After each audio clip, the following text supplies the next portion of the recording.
What's up, guys? My name is Ted DarkClaw, and with me, as always, is the man, the Black Knight. Aaron, how the hell are What's you up? doing? Dude, I'm doing good, man. Another glorious Sunday where I haven't done a damn thing. I'm very jealous of you. I'm incredibly jealous of this, actually. Not by choice, because like I said, I just did 30% of the things I was gonna do this past week within the last 15 minutes. Oh, okay. Yeah. Well, at least you're productive. Somebody's got to. That's what matters. Cool, man. So we're having a special show today. I didn't really promote it much, Shame on but you. yeah, well, so look, it's like one of those situations where I wanted to hype the hell out of it, but then I was like, well, you and I aren't a couple in high school, so it seems kind of silly. But this is our 6-month anniversary. Yeah. Where's my flowers at, bitch? I did not. I fucked up. Yeah. Yeah. No flowers, no candies, no text message this morning that says that you love me. This is bullshit. Damn, you're really calling me out on the aren't you? Oh my goodness, sir. But happy 6 months. 6 months Happy of 6 months, man. consistency. Yeah, that was the goal from day one. Not only just to kind of put some names and some faces behind who we are, but just to get together and chit chat about toys and what we're doing with the biz, and try to help somebody that's in the same situation that we are, to hopefully take that next jump with themselves. And you know what I think is the most fun about this is it like documents our journey, because we started episode 1 with the worst audio ever, the worst background ever, and nobody watching. And here we are 6 months later and still nobody's watching. I'm kidding. That was a joke. That was a joke. I love you. I see you all in the chat. I love you all. Yes. So Ted, I mean, they're not here for us, and No. to hear about our 6-month squabble. They're not. We have a guest. We do a very have special one. We do have a guest. So I guess we should bring in the guest. We'll do our own thing next week. We'll bring in our guest tonight as soon as I find my mouse.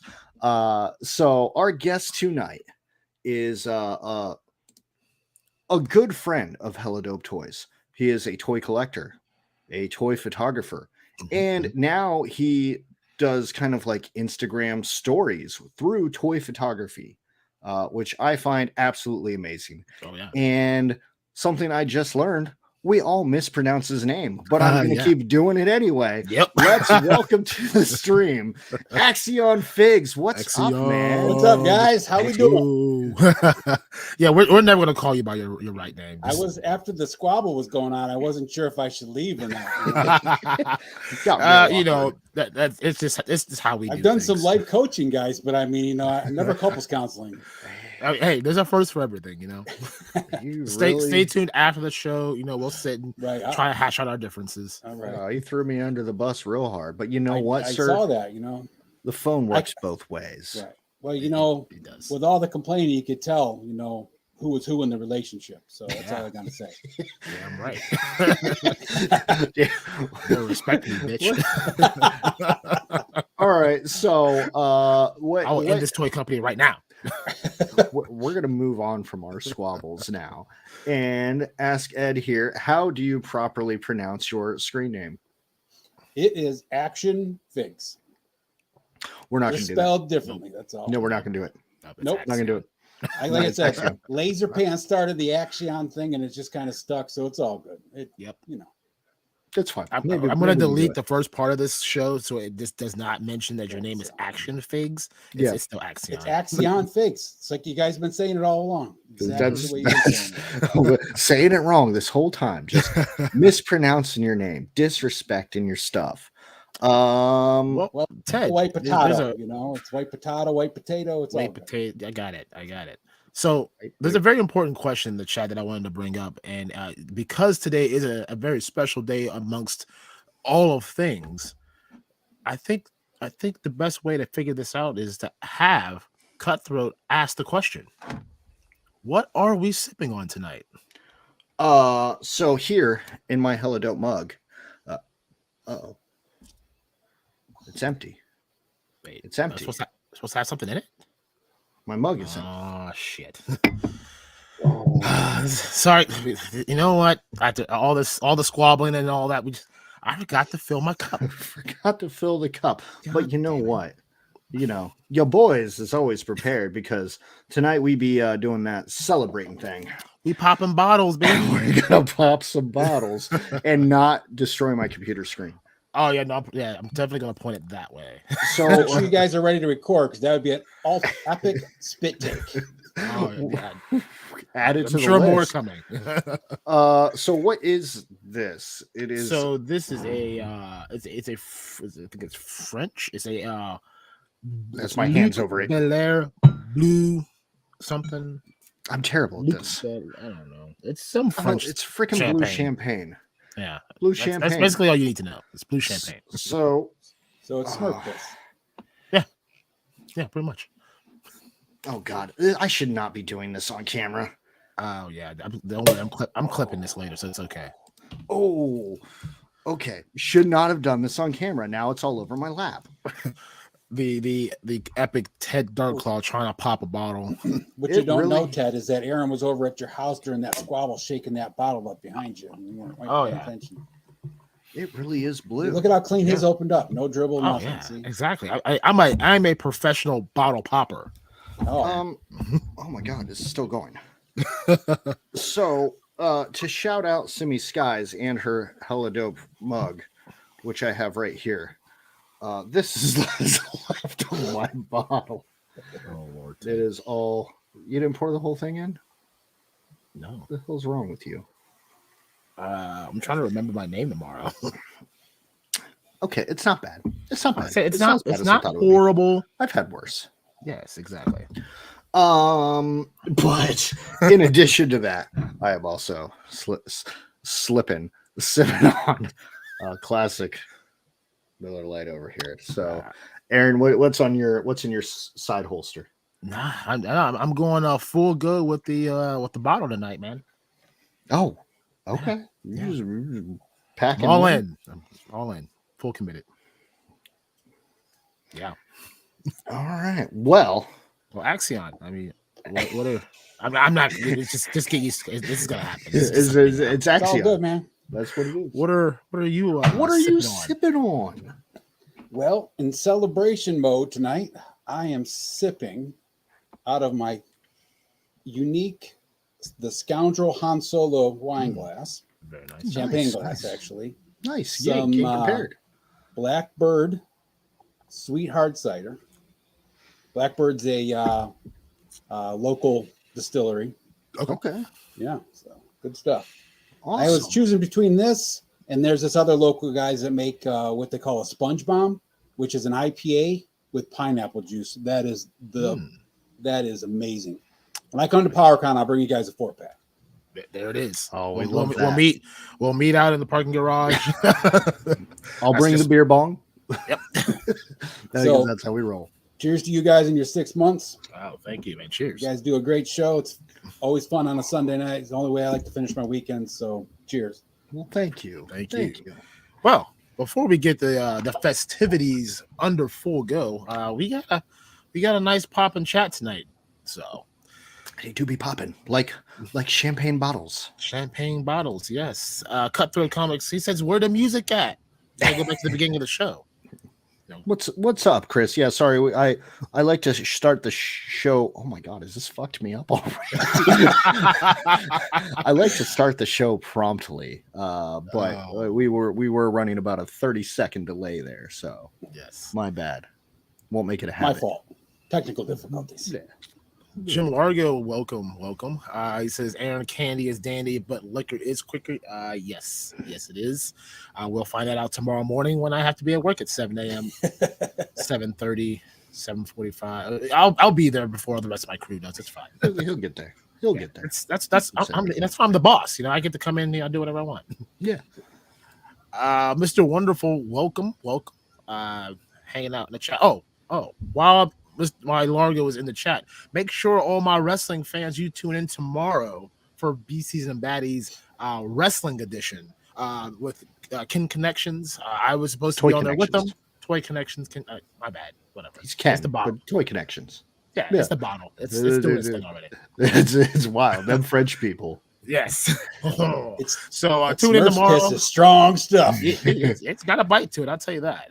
But yeah, tune in to Largo's Lair tomorrow for Beasts and Baddies NWO edition. So I'll be there in the chat. I hope you guys are there too, and we'll talk some good wrestling because that show will be too sweet. Adam, my brother, happy 6 months anniversary. Went back and watched episode 1. Yeah, that's all you need to say. Yeah. Episode 1 was horrible. We know this. I couldn't even watch it. I went through like the first 20 minutes and I'm like, dude, I'm done. You got further than me. Before we move on from Adam, I want to give Adam a shout out because normally when you're doing chat stuff, sometimes I'm like over here, like looking at questions. I'm not always paying attention. But you know, Adam's not a toy guy. He has been showing up here every single freaking week just to support us. And I sincerely appreciate that. Like he's got plenty of better things to do than, you know, watch a silly stream about toys, but he's in here every week supporting the chat, supporting the channel. And Adam, I appreciate that. Also, if you ever decide to write a tell-all book, please change my name to like Fred, Jed, something like that. Adam's got some dirt on me, but all right, carry on. Anyway, yeah, well, that's a different show, Teddy. Chooch in the house. Good evening to the Hella Dope fam, and good evening to you, sir, and welcome. Cutthroat Comics once again. Hella Dope boys are making me laugh out loud. That's what we do. I mean, we're like one spit take away from like breaking the internet. So as soon as Ted DarkClaw gets that done, I mean, we can cancel the show. It might happen tonight. This drink is making my mouth numb. Going back to Chooch, I just started following Chooch on Instagram, and I didn't realize he was Chooch Darcy, right? I checked out some of his stuff. I used to do all sorts of scale and rock climbing RC stuff years ago before, I did it in conjunction with some action figure stuff, but did that for a while until, you know, just got too expensive and no one around me was really doing it. So it's kind of boring to go out there and do it all by myself every time. So yeah, Chooch got some cool stuff on there too. Yeah, he's got a really interesting Instagram too. Like it's just always kind of action packed one way or another. Yeah. Whether he's sharing RC stuff or doing his own stuff, like Chooch is good people, man. Good follow. Everyone go follow Chooch, man. That's right. Follow Chooch Darcy. Yeah. 3 out of 3 Hella Dopers agree. All right. The show's all yours, sir. Oh, are we done already? Damn. Okay. Cool. So, Ed Akxion, the sheriff of the Hella Dope Toys live stream, letting you take a night off, I guess. Chloe's in here somewhere. Yeah. She'll handle the sex part. I saw her. I handed off the mighty wrench to her for the night. So there's people in the chat, and they know you from our chat. They probably know you from other live stream chats. They might know you from Instagram. But we ask everybody first, what is your origin story? How do you go from Ed to Akxion Figs? Well, my origin story is a little different than most. I was, a ruler of the Meropa star in the Pleiades system for many, many thousands of years before I came to Earth. One day I was walking into the courtyard. Found out my brother went missing.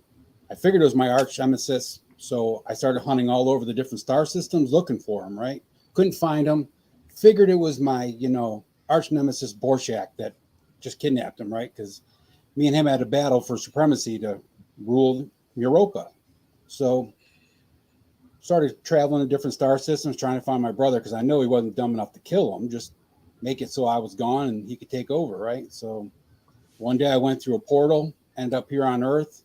Borshak closed the portal behind me on Europe, and here I am. I'm just here. Had to change my name, change my identity. Had to go into this earthling body that, just, aging like. How much of this have I drank? Are we still in that alternate universe? Oh God, that crazy clown, man, crazy clown. We fucked everything up. Oh, all right. Well, sir. That's definitely one of the most detailed and interesting origin stories ever. And when the movie releases, I would love to see that. Well, hell, I'll read that cook. You have to change my name to Fred, though. Okay. Cool. Fred and Baron. I got it. So you are a toy collector. Yep. I assume all of us grown ass men, we started as kids. So what did you collect as a child, and what are you collecting now as a grown ass man? I honestly don't think, I was trying to remember this the other day when you sent the questions. Other than the 2.5 months that I was actually in basic training for the Army, I don't think there was ever a time that I didn't have action figures with me.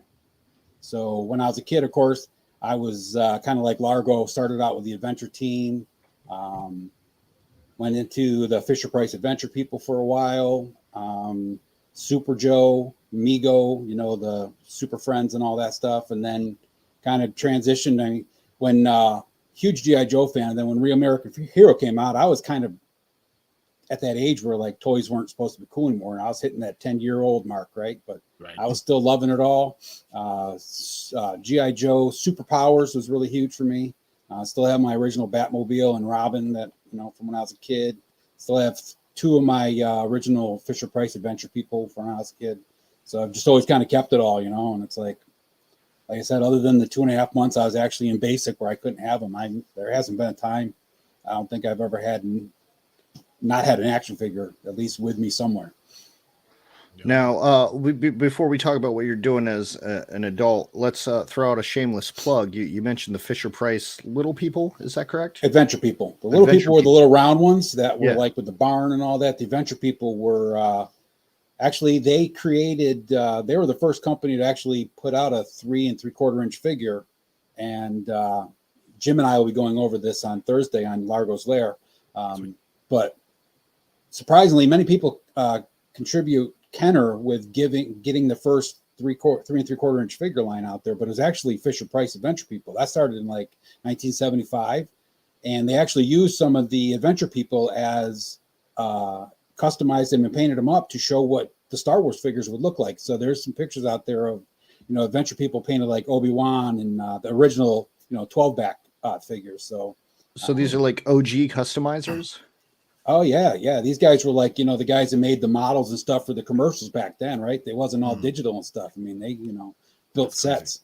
I worked at Fisher-Price back in 2007, just in their customer service. And I was down, that's when they had that big recall for the Polly Pockets with the magnets and all the lead paint that was going on in China. So I got sent down to the basement to process all the recalls. And down there, they still had like just, mezzanine steel shelving of all these old displays for like toy shows and toy fairs and commercials and stuff. It was mind blowing. Like the modeling, skill set that went into these things, 30, 40 years later, you're just like, wow. That is awesome. You learn something new every day on this show. You know that? Yeah, no, I didn't know any of that. Sure didn't. All right. So grown ass man time. What are you buying? What are you collecting? I was a big 1/6 scale collector customizer for many, many years. When I got out of the service, like 1996, that's when they were relaunching the Star Wars Power of the Force stuff. So I had a couple of G.I. Joes. I started with that because, at that point in time, I was just getting married. Didn't have a lot of cash. So affording a 12-inch figure, that's $70, $100, depending on what the secondary market was for these guys, was a lot harder than, a $8.95 Star Wars figure. So I started collecting Star Wars. That got kind of boring. And then I actually won a G.I. Joe contest when G.I. Joe relaunched the classic collection with a 12-inch in like, I don't know, 2000 something, or maybe 1998, something like that. But they had a contest in Toy Fair magazine to take Marvel characters and make them into something that normally wouldn't, like be seen with them. So I made a whole group of like customized Marvel superheroes in commando uniforms, all camoed out, and gave them special weapons that were, more related to the military and stuff. Won this contest and won a free 12-inch figure. And then I just went from there. At one point I had a room that was probably, 12 by 12 room that was just packed floor to ceiling with between Star Wars and 1/6 scale figures.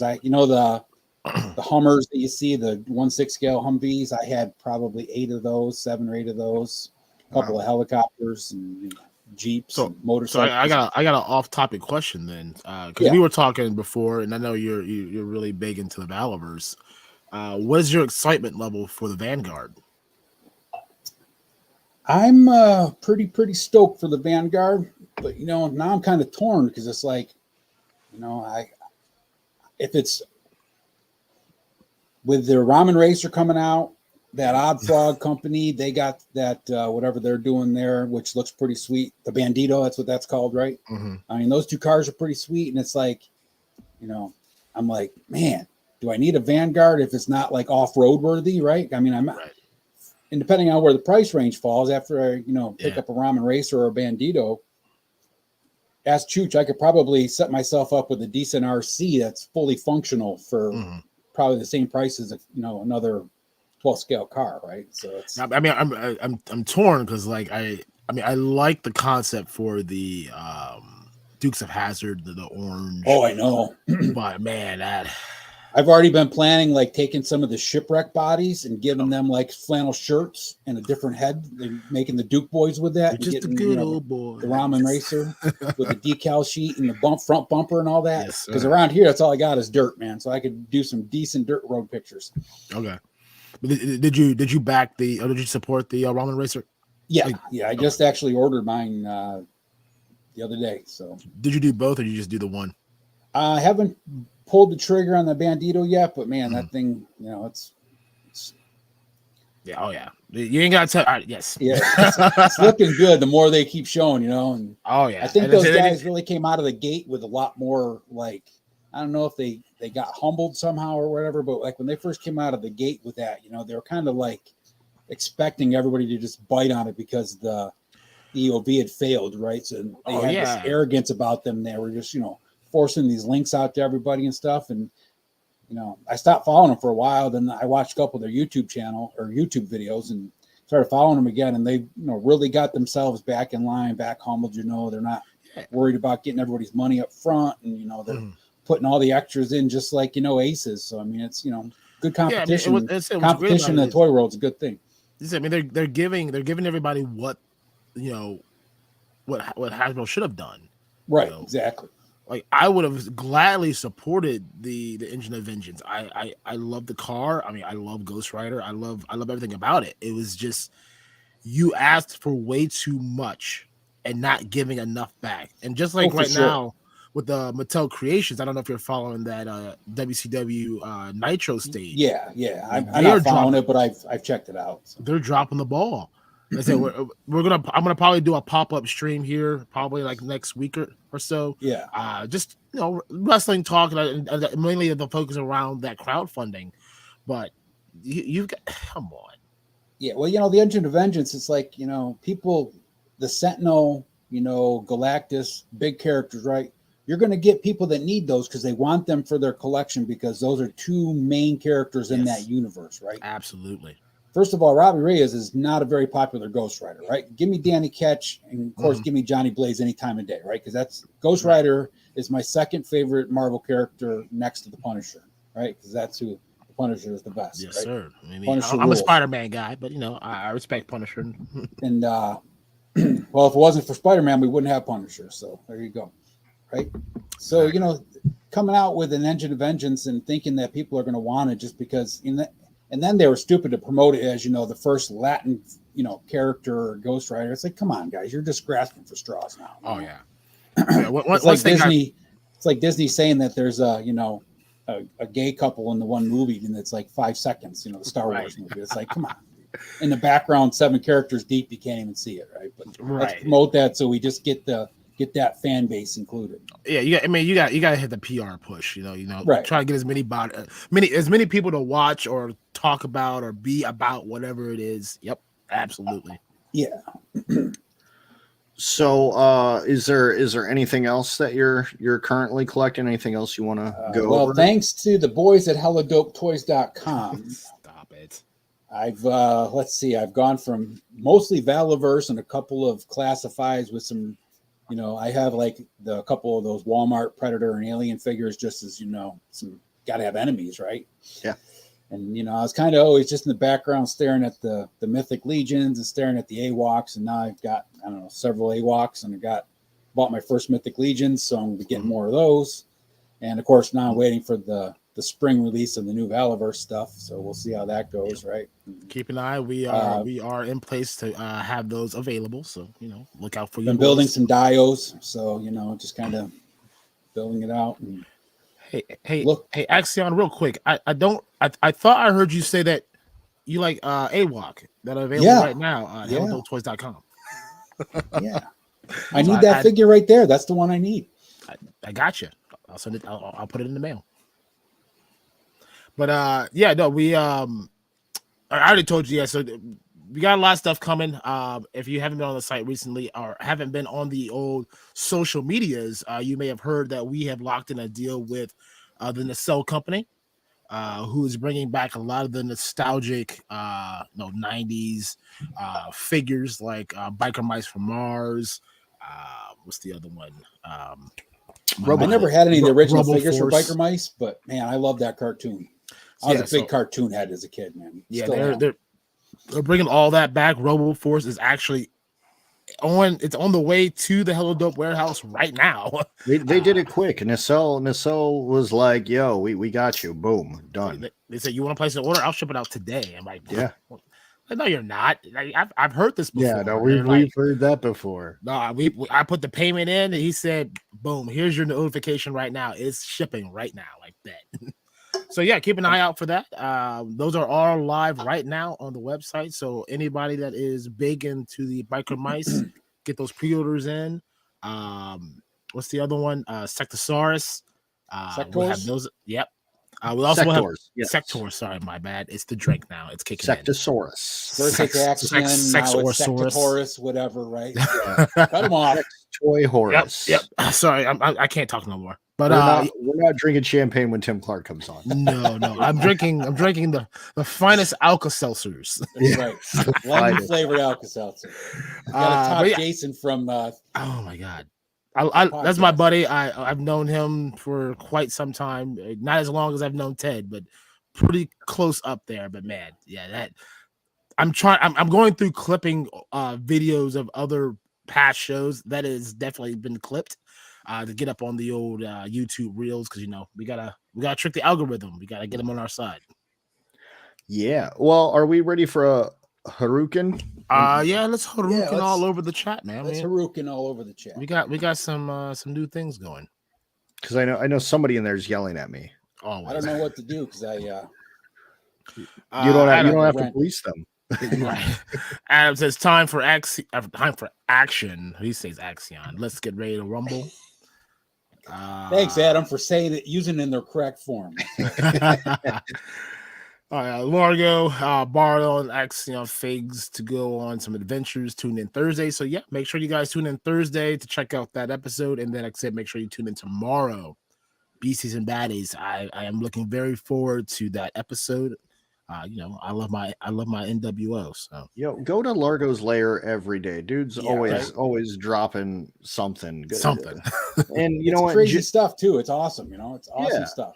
Jim is very unique with that channel, and it's been very impressive what he's been able to do in such a short period of time. And he's just diversified it, man. Like he did a whole show about Easter candy. So I missed that one. Yeah, no, it was interesting. I learned a little bit. Yeah. What I really appreciate about the layers, every time you go on there, Jim's got he's got the same background with different figure setup and stuff. And just works right in there. Which, by the way, Largo, if you're still watching, man, we got to get that part 2 of that music talk. I thoroughly enjoyed it. That was a great show. That was a great show. Absolutely. I loved it. I actually just rewatched it again. It's just, I like things that I like how when I like something, I have to watch like multiple times. I've watched it like 3 times already. We got to do it again. Miss Future Night, she says happy 6 months anniversary. Hello Dope. Thank you, my dear. Thank you, Bethany. Love you. She's a big supporter of all the things that we do and all my craziness of packing boxes and having random shipments coming through every other week. She's one of the ones that tolerates our bullshit for now. She has a ring now, so she's okay. She has to deal with it now. Yeah.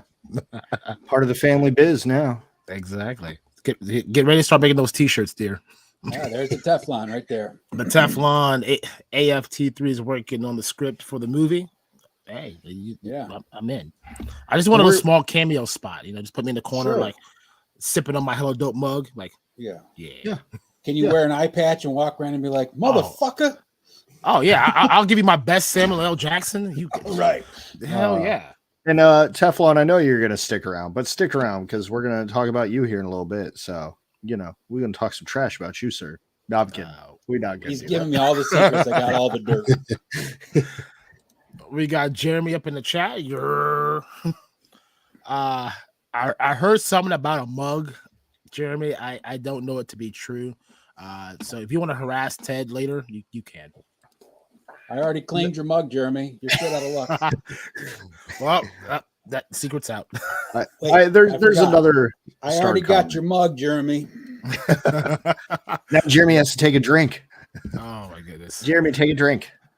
Cutthroat Comics. This was in response to Adam saying that he just last week from Diamond Select ordered the new Blade figure. Adam had also said that he is a big Blade fan, which he is a collector of toys, Ted, just not that kind.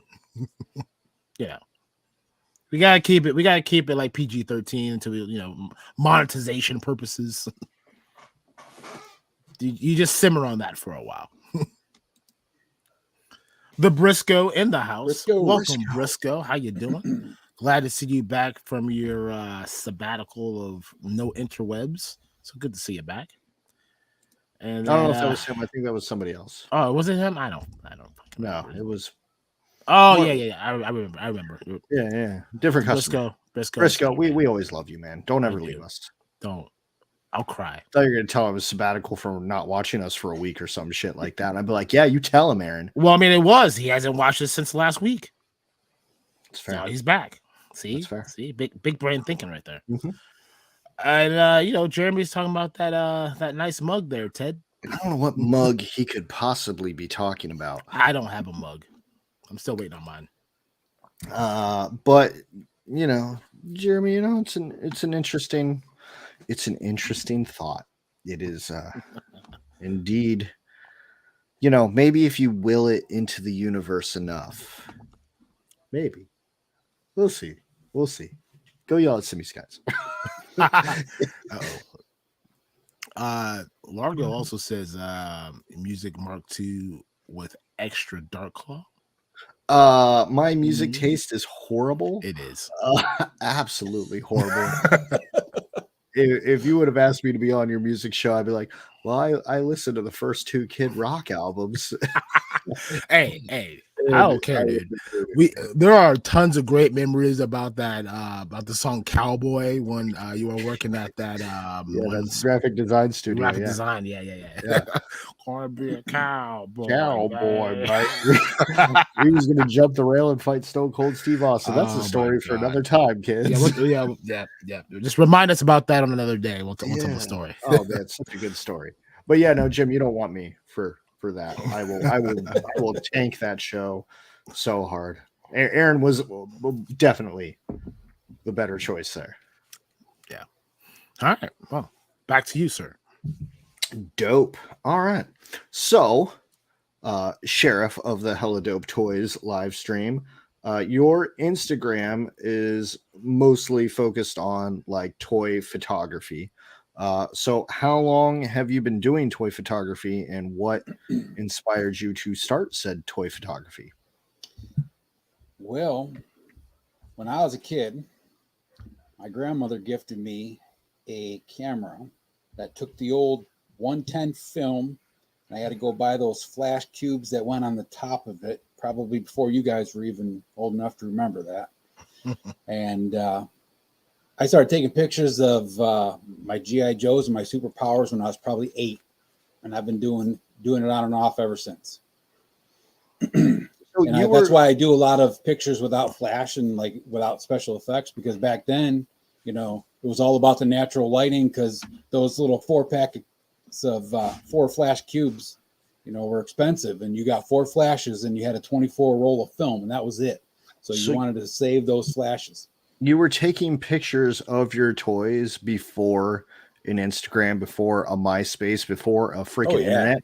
And then you'd have to wait months for it to get developed and come back and be like, I'd take them. My mom would give me, the $3 to go down to the store and mail them out, and they come back a week later. And then, you hope that they're good. And out of the 12 or 24 roll of film, you might have gotten, 3 pictures that were worthy, and they just went into a pile. Didn't do anything with them. Just loved doing it. So you've literally been doing toy photography since the dawn of time. Pretty much, yeah, because I'm 50 now, and that was probably when I was 8. So that is wild. Out of all the toy photographers that we've talked to, I've never heard that. Most of us, when we were younger, we played with the toys. I don't think any of us ever really thought to take pictures of them. Like I said, I was getting into like G.I. Joe and the superpowers when I was getting to that age where it wasn't really cool to play with them. I still wanted to play with them, but it was a different type of thing for me. I just loved the plastic. I loved the nostalgia and the feel of it, and the smell of it. So you just progressed quicker than the rest of us, because that, as toy collectors, I think that's what a lot of us did. We grew up, got middle school, high school, and stopped playing with stuff. Even though my senior year, I was still rocking them WCW figures in the ring. I was just having some matches and stuff. I didn't care what anybody said. Girl came over. I'm like, girl, I'm playing with my toys. But then as adults, we naturally progressed to, well, I don't have the time, creativity, or imagination to do this anymore, but I could put this guy in a sweet ass pose, and then I could put him in the sweet ass backdrop. And that's just kind of how us as adults seem to progress. And you were just way ahead of the curve. Yeah, when I got out of the service and got into the G.I. Joe really good, I was doing a lot of that time was spent doing 1/6 scale customs, and then, out of parts and making my own stuff. And, I taught myself how to sew, taught myself how to, do all sorts of crazy stuff, and sculpt with clay and paint and all that. And then, I made Ghost Rider. I made a whole bunch of, back then, like Bruce Willis figures was huge. Mel Gibson was in that. We Were Soldiers, and all those things. I make all sorts of customs of those guys, sell them on eBay.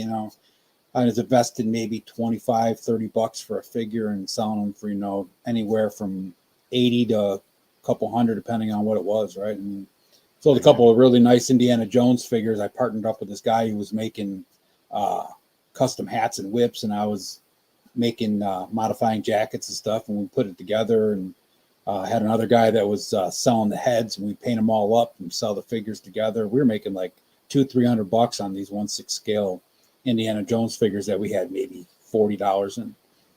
Wow. Now, of course, before anybody was making them, right? I mean, we were just making them on our own. So you're just out there hustling, man. Oh yeah. That's the hustles I wish I had as a kid. Aaron, we would have been much better off. Oh, you're on mute.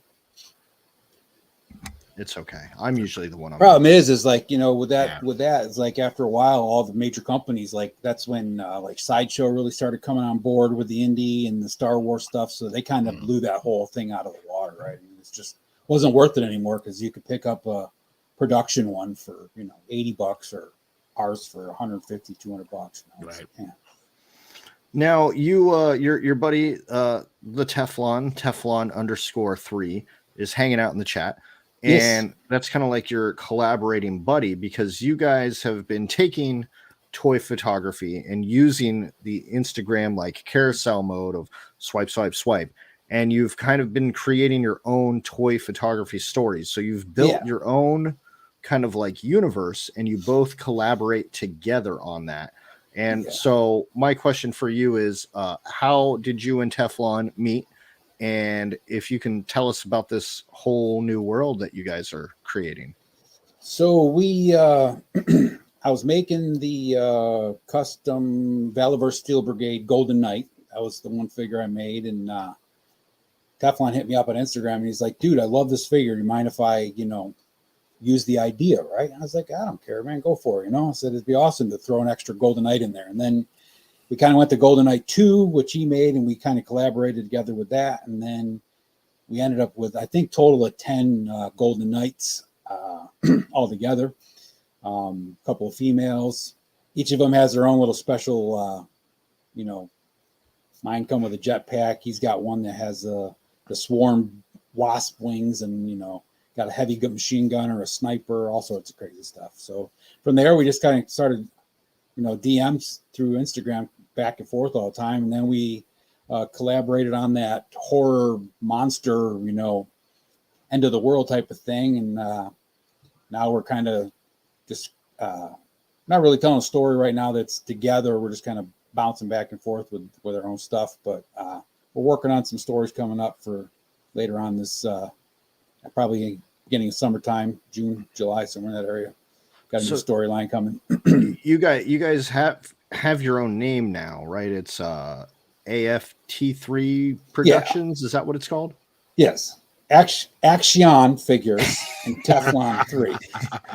Now, have you considered starting a separate Instagram page where you both collaborate on the same thing? Because you're telling two separate things now, but you say it's both like the same universe, but you're both telling different stories. Is it going to be like a MCU thing where, like, okay, well, we have Captain America here and then we have Thor here, and then you guys create a whole separate thing of like an end game? Yeah, we're working on that. You know, we don't, it's like there's no grand picture, right? It's like, dude, I got this story I want to tell. And he's like, yeah, he sends me some pictures, you know, and I'm like, yeah, those would be great. Let's do this, this, and this. And then, you know, I'm doing this, this, and this. Like the story I posted today, like I just did it, right? It just came to me. I was sitting there, it just came to me. And then, you know, but we talked about collaborating and starting our own Instagram page, but it's like, you know, I think like 1,260 followers, and Teflon's got, I don't know, like 500 or 600, right? And we're like, if we started our own Instagram page, it'd be nice if we could bring all that with us, you know, but we can't. So it's like, do we want to do that, or we just want to keep collaborating because it's just easier? Plus, it brings a lot of people to my page and brings a lot of people to his page that might not go. So it kind of works out. Oh, yeah. Well, one thing that we've learned from starting Instagram from literally nothing and nobody knowing who we are is, you know, the joy of the journey. And then the goal that everybody that's on board with what you're doing, like the reason why they follow you is because they care about what you're doing. And while I wouldn't say, you know, every single person that follow us gives two shits about what we're doing. We get a lot of junk followers, you know, somebody trying to sell us some shit or whatever. But of course, right. You know, if you're like collaborating, watching something that you're both creating grow from nothing is still pretty awesome, you know? Yeah. And then you cross share it or something. Like I will be your first follower. Let me tell you, you guys make it, you shoot me a message. I'm right there. All right. Boom. Yeah. Boom. Cool. Well, chat okay, or do we need to? No, you got some time. Go ahead. Cool. Meter's only 3/4. We're good. yeah, we're only at like 30%. Meter's not full yet. So, do you have any current goals for the stories that you're telling, or any toy photography goals for yourself? Well, the story I started today, I really want to use towards a. I love taking outdoor shots, right? So I go out to the woods five days out of every 7, and when it's nice out. Of course, I live in New York, so, you know, I got from April till November, maybe if I'm lucky, right? Definitely April to October to get out in the woods. It's beautiful in the summertime because then it's actually green and it's not freezing to step in a creek when you want to take some odd picture when you got to stand in the middle of knee-deep water.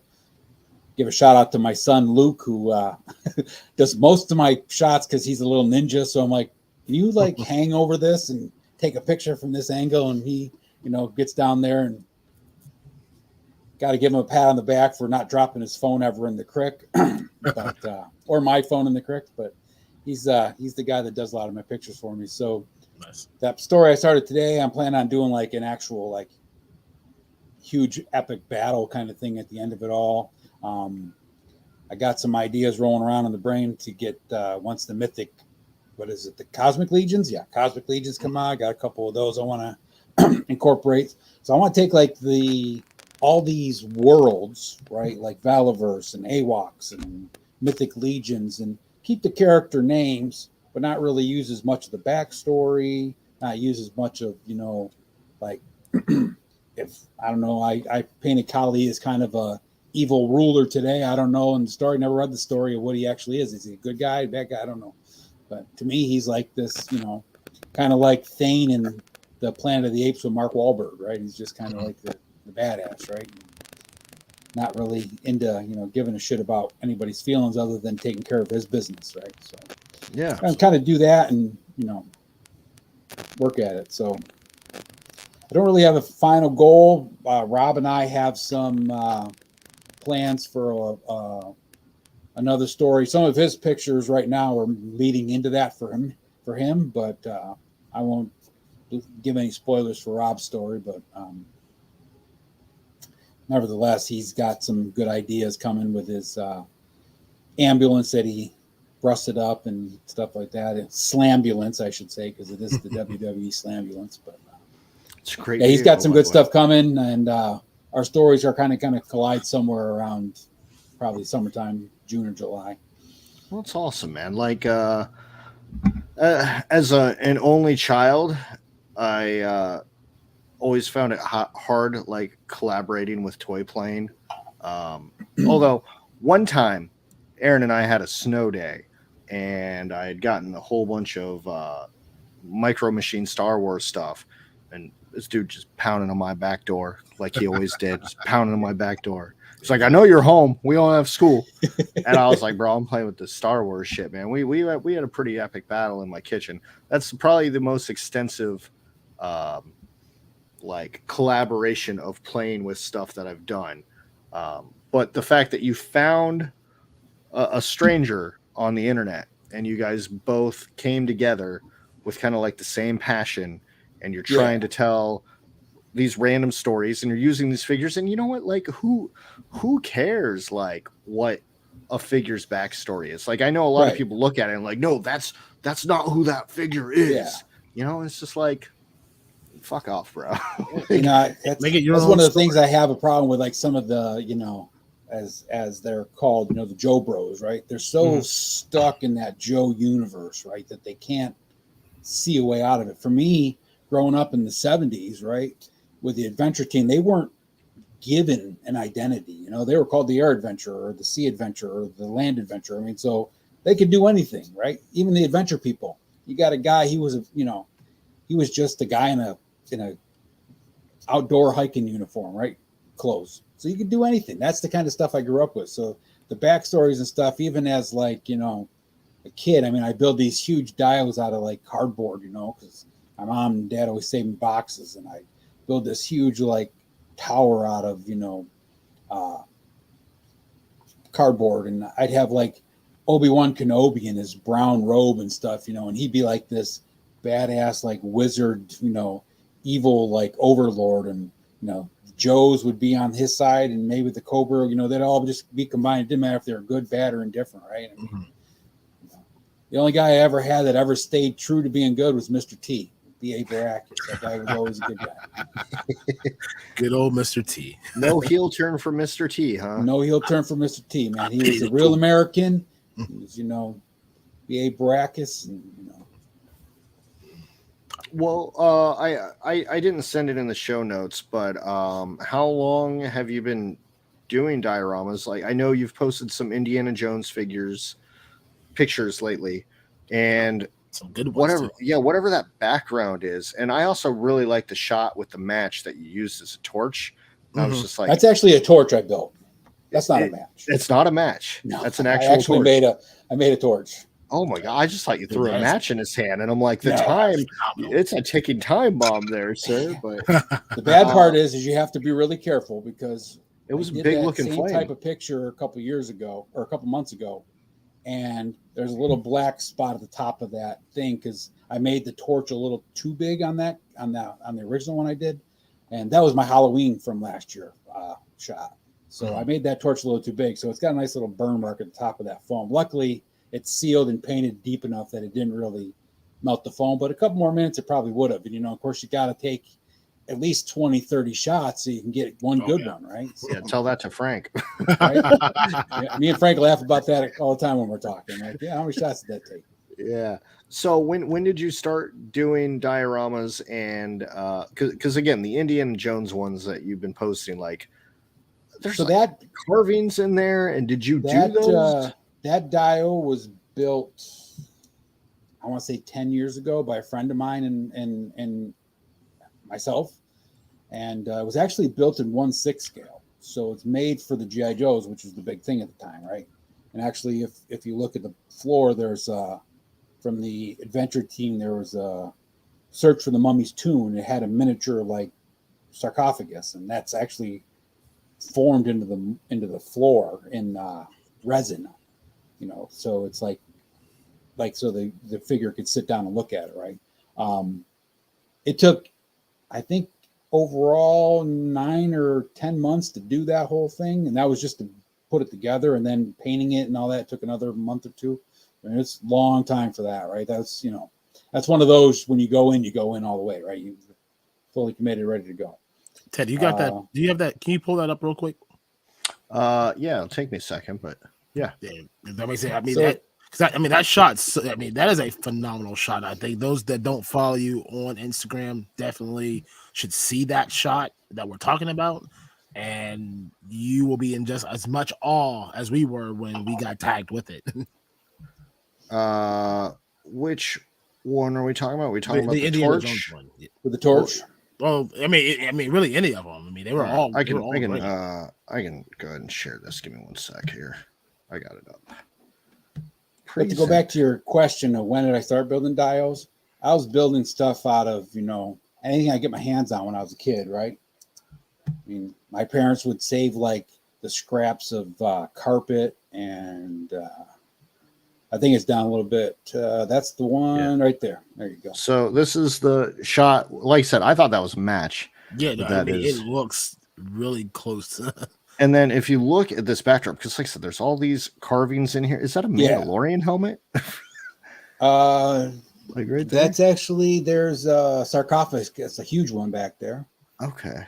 Yeah. And there's that. They're actual ancient Egyptian hieroglyphics. They're actually ones that were copied from hieroglyphics. If you're on your laptop, Ted, you can, like, if you pinch on the mouse. So if you go to that one where you see Indiana Jones running. Okay. Yeah, no, I was looking at like this right here. It looked like a Mandalorian. Oh, that's probably the helmet, beetle. Yeah, it's, the whatever those beetles are called. I can't remember what they're called now. I'm drawing a blank, but okay. And if you go up to that one where you see Indiana Jones running, it's a little bit higher. You kind of see the background right here. Better. Yeah. Okay. So if you zoom in, that's all actual ancient Egyptian art, like actual things that were on the walls back then. I mean, just like the detail that you put into those are. I mean, that is some great work right there. Like what are you like? Is that like foam board or like what? That's all foam. That's all foam board. Okay. Chiseled out with a Dremel tool with a fine tip. The floor is some of it's foam, some of it is actually cast in resin and then glued to the foam. Okay. So like right there in front of that wall where I usually have the big sarcophagus sitting is actually a hard resin. And then the rest of it's got sand mixed with paint. So it has like an actual sand texture to it. So you say you take a lot of shots outside. Was this an indoor or outdoor That's shot? Indoors. Yeah, okay, that's indoors. That's wintertime stuff. Because I was going to say the light looks very natural. Like it So almost. in that diorama, I have a slit cut in the top of it. So if you move the light around it, it actually causes the light to shoot at different angles. So like that one I took today of the Mythic Legion's Dubon in that story, you can see it kind of shine at the top of his head. Talking about this one? No, the one down. No, the one down in the middle. This one, right? Yep, right here. Okay. No, go to the next one, not that one. Go to the one that's the first page of that story I posted. The one next to it. Right here? Yeah, that one right there. Okay. So if you look at that, you see how that light's shining right down on his head? Yeah. So I have the light at a different angle shining down through that crack. So it gives it a different angle on the floor. You know what this scene reminds me of? Like now that I'm looking at it. So like you remember Michael Jackson's "Remember the Time" video? No, seriously, I'm being dead serious right now. Kali's Eddie Murphy. Yeah, Kali's Eddie Murphy. You know, you got like and Dubon, he's Michael Jackson coming in, getting ready to like do his thing. Like when I saw that, that's like instantly what it reminded me of. I want to made say those little pillars yesterday, and I actually took the Shunari Legionnaire and casted his head in plaster. So if you look at those pillars, they got his face in gold. You can't really probably see it on that picture. It's in that other and the Dubon picture, though. You can see it good. Still not good at this screen sharing thing, guys. I'm not gonna lie. Fine, 6 months in, and I'm still on the struggle. So if you look bus. at that picture right there with the one next right to where you're at. Yeah. Here. See that monkey, that gold head? Gold one.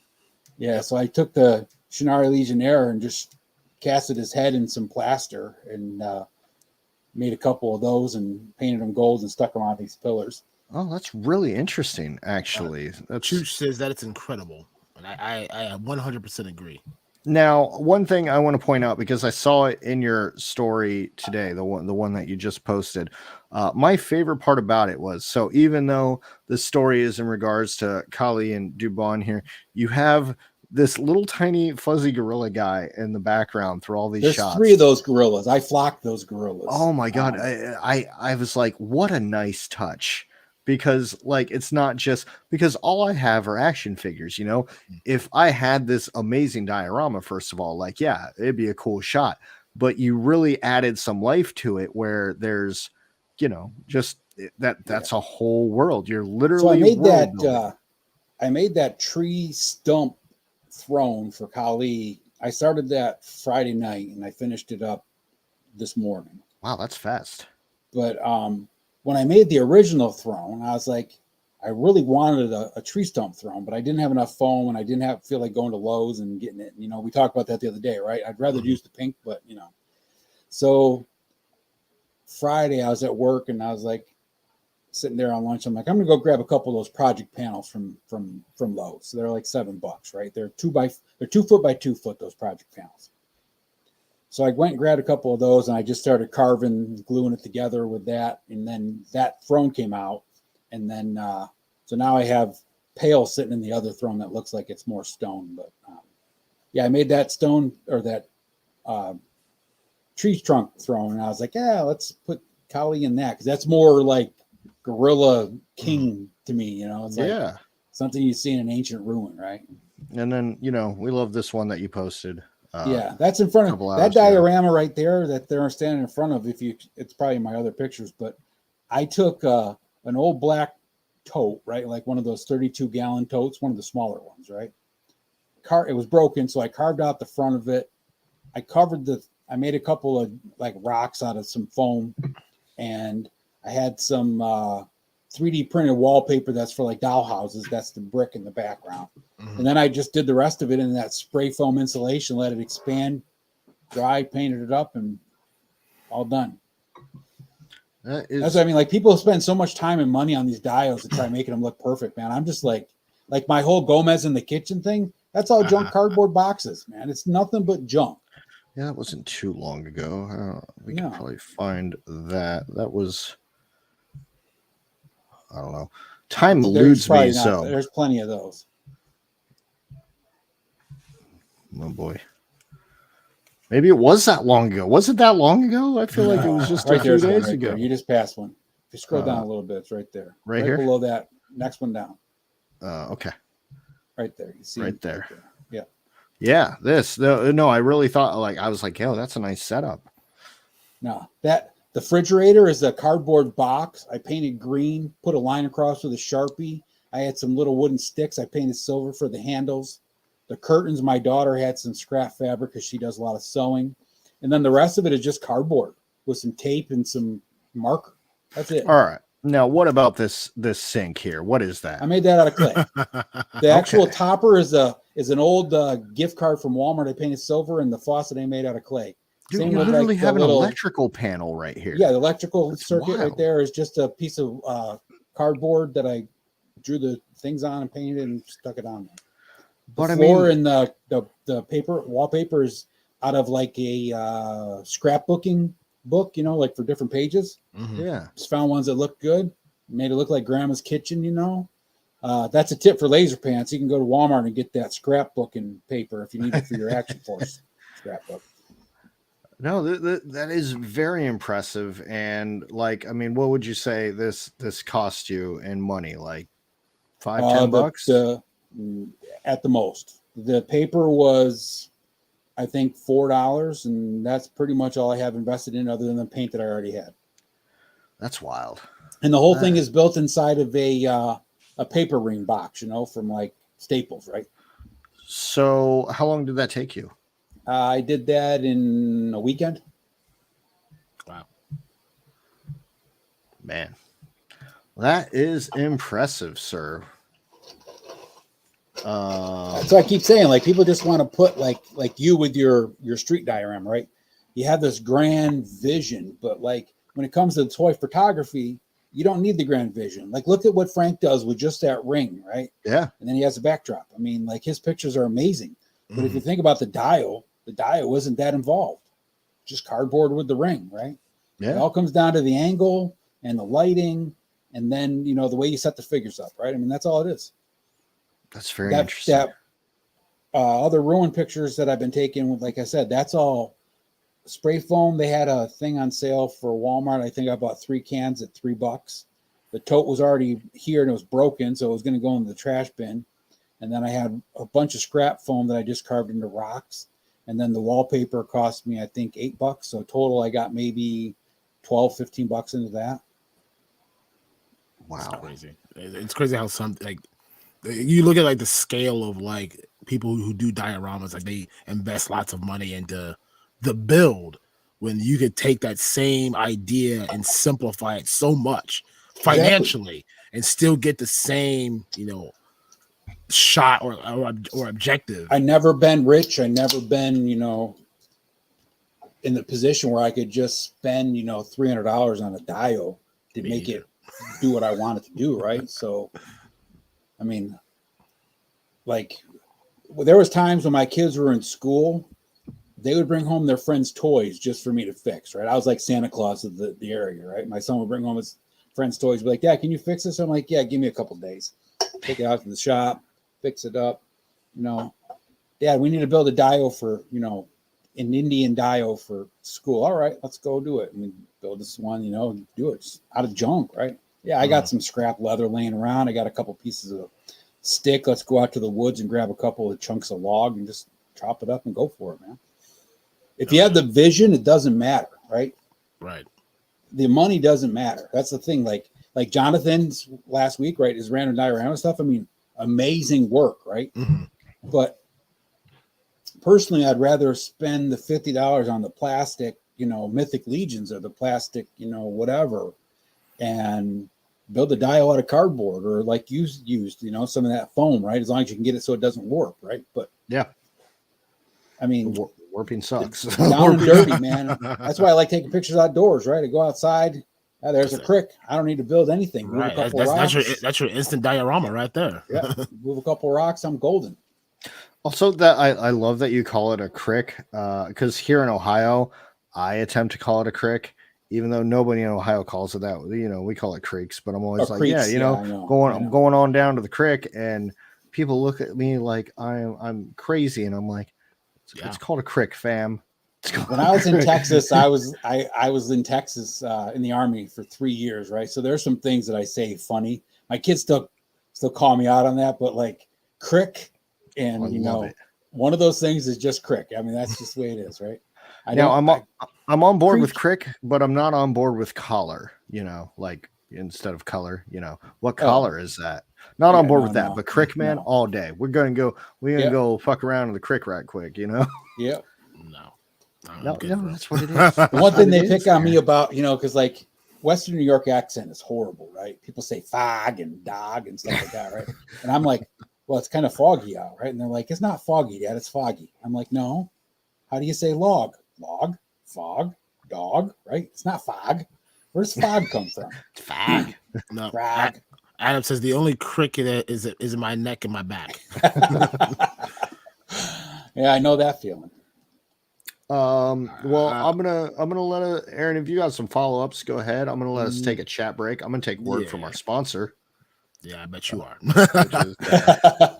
Right. Yeah, no, I know. We're just rented. Yes, sir. Teflon, I think this is in regards when I was, to the movie. Put you in the end. Yes, end credits. second end credits. Just I mean, whatever, you know. You just put my Yeah, name we'll put somewhere. you in that mid-credit scene. Oh, you yeah. can just come out and be like, Perfect spot. "Motherfucker." I told you this motherfucker was good. Right. Yeah. I'm Do good. some Pulp Fiction. Oh man, I love Pulp Fiction. That movie will always be in like my top 10, no matter what. Payne's 20 samples. What's up? How you doing?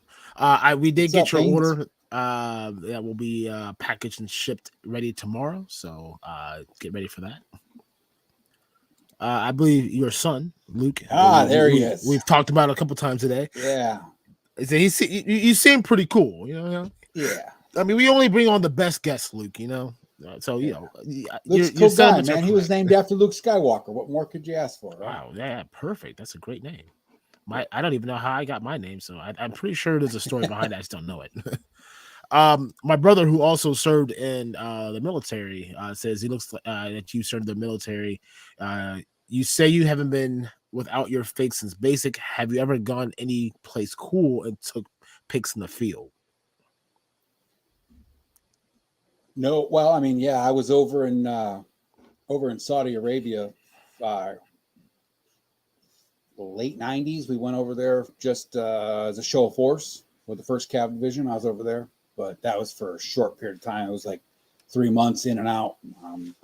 But I had a figure with me, but I couldn't tell you back then, you know, that was 90s, man. I didn't have a digital phone or anything, right? So picture probably long gone. I don't have any pictures or anything. I lost when I left the service, left Texas. I was living with this girl. I left everything at her house, and everything's there. Shame. So whatever was there is gone, man. Uniforms, all of it, right? Oh man, you know. The only thing I have left, I have 2 challenge coins that were in my wallet. That was what I got left. Good. Yeah. So my brother served. My dad served. Obviously, me. I chose a different route in my life. Obviously, but you know, we military family nonetheless. So we appreciate your services. When I left, I actually had to go to a couple years after I got home. I actually had to go to the VA to actually get a new copy of my DD-214 because I didn't even have that because everything was at that chick's house I was living with. Man, I just left everything there. I mean, you know, when you're in the service, you get used to moving light, right? But I'd lived with her for a couple of months, so I had some stuff. But I packed everything into my green duffel bag, threw it over my shoulder. Hopped in my buddy's car. He took me to Missouri. I hopped on a bus, rode a Greyhound from Missouri to New York, and that's how I ended up home, man. That was it. I will never drive. I will never ride a Greyhound bus again. Oh, me either. Never. The last time I think I was going to Gary, Indiana, to visit my dad and my grandma, and we were in the bus from Columbus. We went to Cincinnati first. That was our first stop. And some dude like blew up the Greyhound bathroom. You know, those things are horrible to begin with. Oh yeah. Like we had to switch buses because it was so bad. Like the bus driver was like, "Nah, bro, I can't do this." So when I was coming back from Missouri, I sitting there, you know, and I had a window seat because I was one of the first ones on, and I'm sitting there chilling, you know. And this lady comes on, you know, she's, you know, loud, proud, big, you know. Big woman, yelling, got this 3-year-old. She's carrying her, probably even younger, maybe, but carrying around like, you know, you see the mommy gorillas and mama chimpanzees carrying around. You know, they're just carrying around by one arm and throw the kid around, right? She gets on the bus, throws the kid in the chair, walks back off, and the kid's sitting there next to me, you know, talking to me like I'm this babysitter on the bus. She's outside smoking a cigarette and I'm like, you just throw your 3-year-old on the bus next to some stranger. You don't even think twice about it. Like, oh my God. Oh yeah, no, never again. Ever since that day, I'm like, no, I will. What did Mr. Wonderful say? I missed that. Oh, I'll pop it back up here. I was trying to start and I hit the wrong button. Largo's Lair. Once again, this is back when we were talking about collaborations. Collaborations helps everyone. It's a great way to learn about some awesome content creators, and I absolutely agree. I mean, there's so many great people that are doing so many cool things that you don't realize like they're doing. Like to put 2 different people who do, like, you know, like let's say John or Random Diorama, who's great dioramas. I've seen all of his stuff, but you've got someone that can take some really sweet figures, and you marry the two together, it becomes like a really great piece. Like for someone like me, I can't do either one of them. I have one diorama that I bought from Macari, and only because it looked cool and it was $10 and I bought it. And obviously I have infinite amount of now figures now, but I can't take pictures. Like I said, I posted that one. The thing that blows my mind is on Instagram, I've gone to like, there's that Misstack 5000, and then there's, Random Diorama, and a couple of those other guys that make dioramas, right? And they make incredible dioramas. I mean, like mind-blowing dioramas. And you look on their page, and their pages are like just full of dioramas with maybe a figure just standing in there, right? Right. Like, if I was making those dioramas that quality, right, putting that much time in there, you goddamn better bet that there would be some amazing shots, right? I mean, I'd have that friggin' bar full of, wenches and dwarves drinking, right, mead or ale or whatever it is, right? And I'm just like, why don't you guys do that, right? But I think that's where the separation becomes, where someone who's really good at creating isn't good at like the posing aspect, right? Where you've got someone that's really great at posing figures but can't build a backdrop for it. So like I said, that's kind of where like this comment comes from, where you can get two people who are on opposite sides of the world to come together to create one awesome shot or multiple awesome things. It's great for the community across the board. And I want to shout out Jim real quick, because he really lives that comment. He's reached out to pretty much the entire toy network, like anybody that he can get his hands on. And he was like, hey, I find you interesting. Let's talk about a subject for a little bit. And that's amazing. The cool thing is, right, Jim's got Wilhelm on, right, with him. And then, Bill. Who did he have on the other day? He had on, I can't remember the two guys' names when they're talking about the comics, but I mean, like, those guys have never met, right? Just like me and Scuba Pete, we've never really met, never really talked, right? But we're both going to be on this show Thursday night, So, I mean, what a way to like branch out, network, whatever you want to call it, and then just learn who other people are and other people's interests, right? I mean, it's just Jim's doing a great thing. He might not realize it, because he's so humble and he's just like, yeah, I just decided everybody else is doing it, so I'm going to do it too. And it can't be that hard. I did some, learning and stuff. And, Jim's always like, I was born in 71, so I can't do this. And I don't remember. And, I use the same excuse being born in 73, but Jim's doing some great stuff with just bringing random people out of nowhere that you would know. Like with Aaron's music show, right? I guarantee people are expecting it all to be, Tupac and, all these, rappers and stuff, and here he comes out with Metallica, and Ted said the same things. Like, man, I thought you were gonna drop all this. I'm like, no, man. I mean, he knows more of my musical taste than most, but like, we all have our favorites, right? I mean, but to drop something that most people, I don't want to say subjectively would think I would drop, but I mean, I love all forms of music. I will listen to everything. Like, hell, we were just that stream showed that. Oh yeah, I mean, and I told Larry, I'm like, hey, let's do it again. I would love to do a follow up on that, because I mean, there's so much music you could talk about. Like, there's not enough time in the day to discuss music. I live in redneck Western New York, right? I mean, like, it doesn't get more redneck than where I live in Western New York. Okay, there's a redneck in New York. We have a local rodeo every summer, so I won't say any more than that. All right. Fine. And we have a dairy fest. So that's all I'm going to say, right? So it doesn't get more redneck than where I am in New York. And growing up here, right?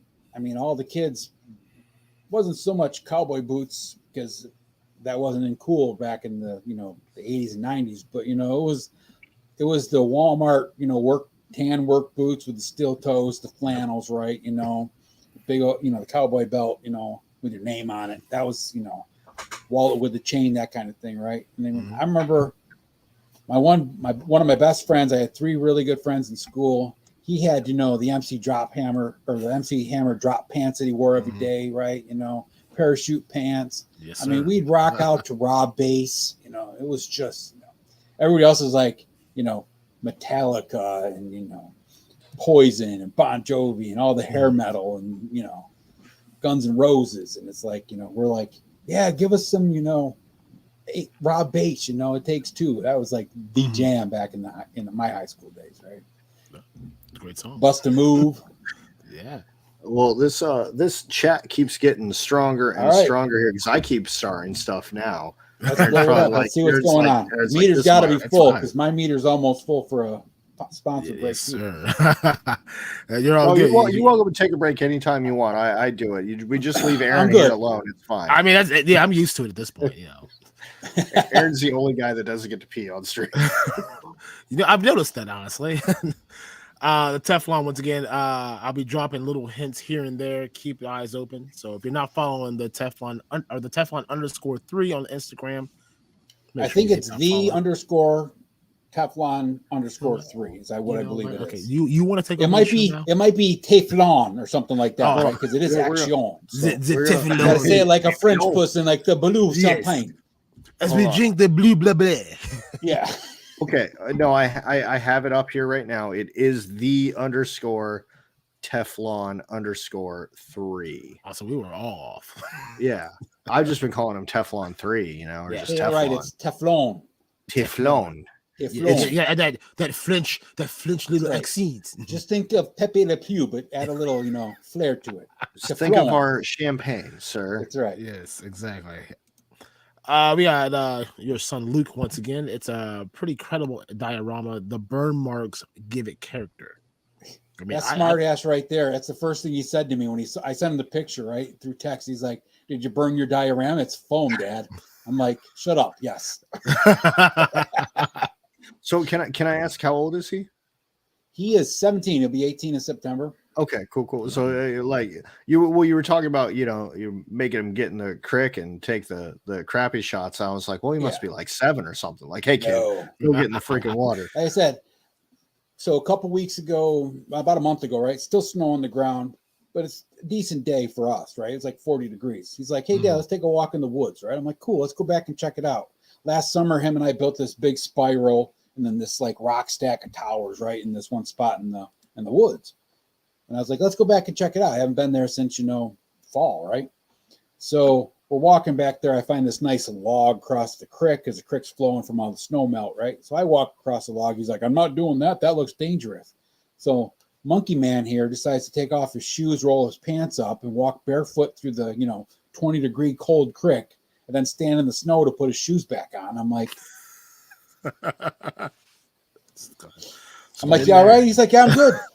Yep. I'm like, how you getting back across? He's like, he did the same thing. Off came the shoes, walk back across. Yep. I'm just gonna go ahead to the next comment. He's my right hand man.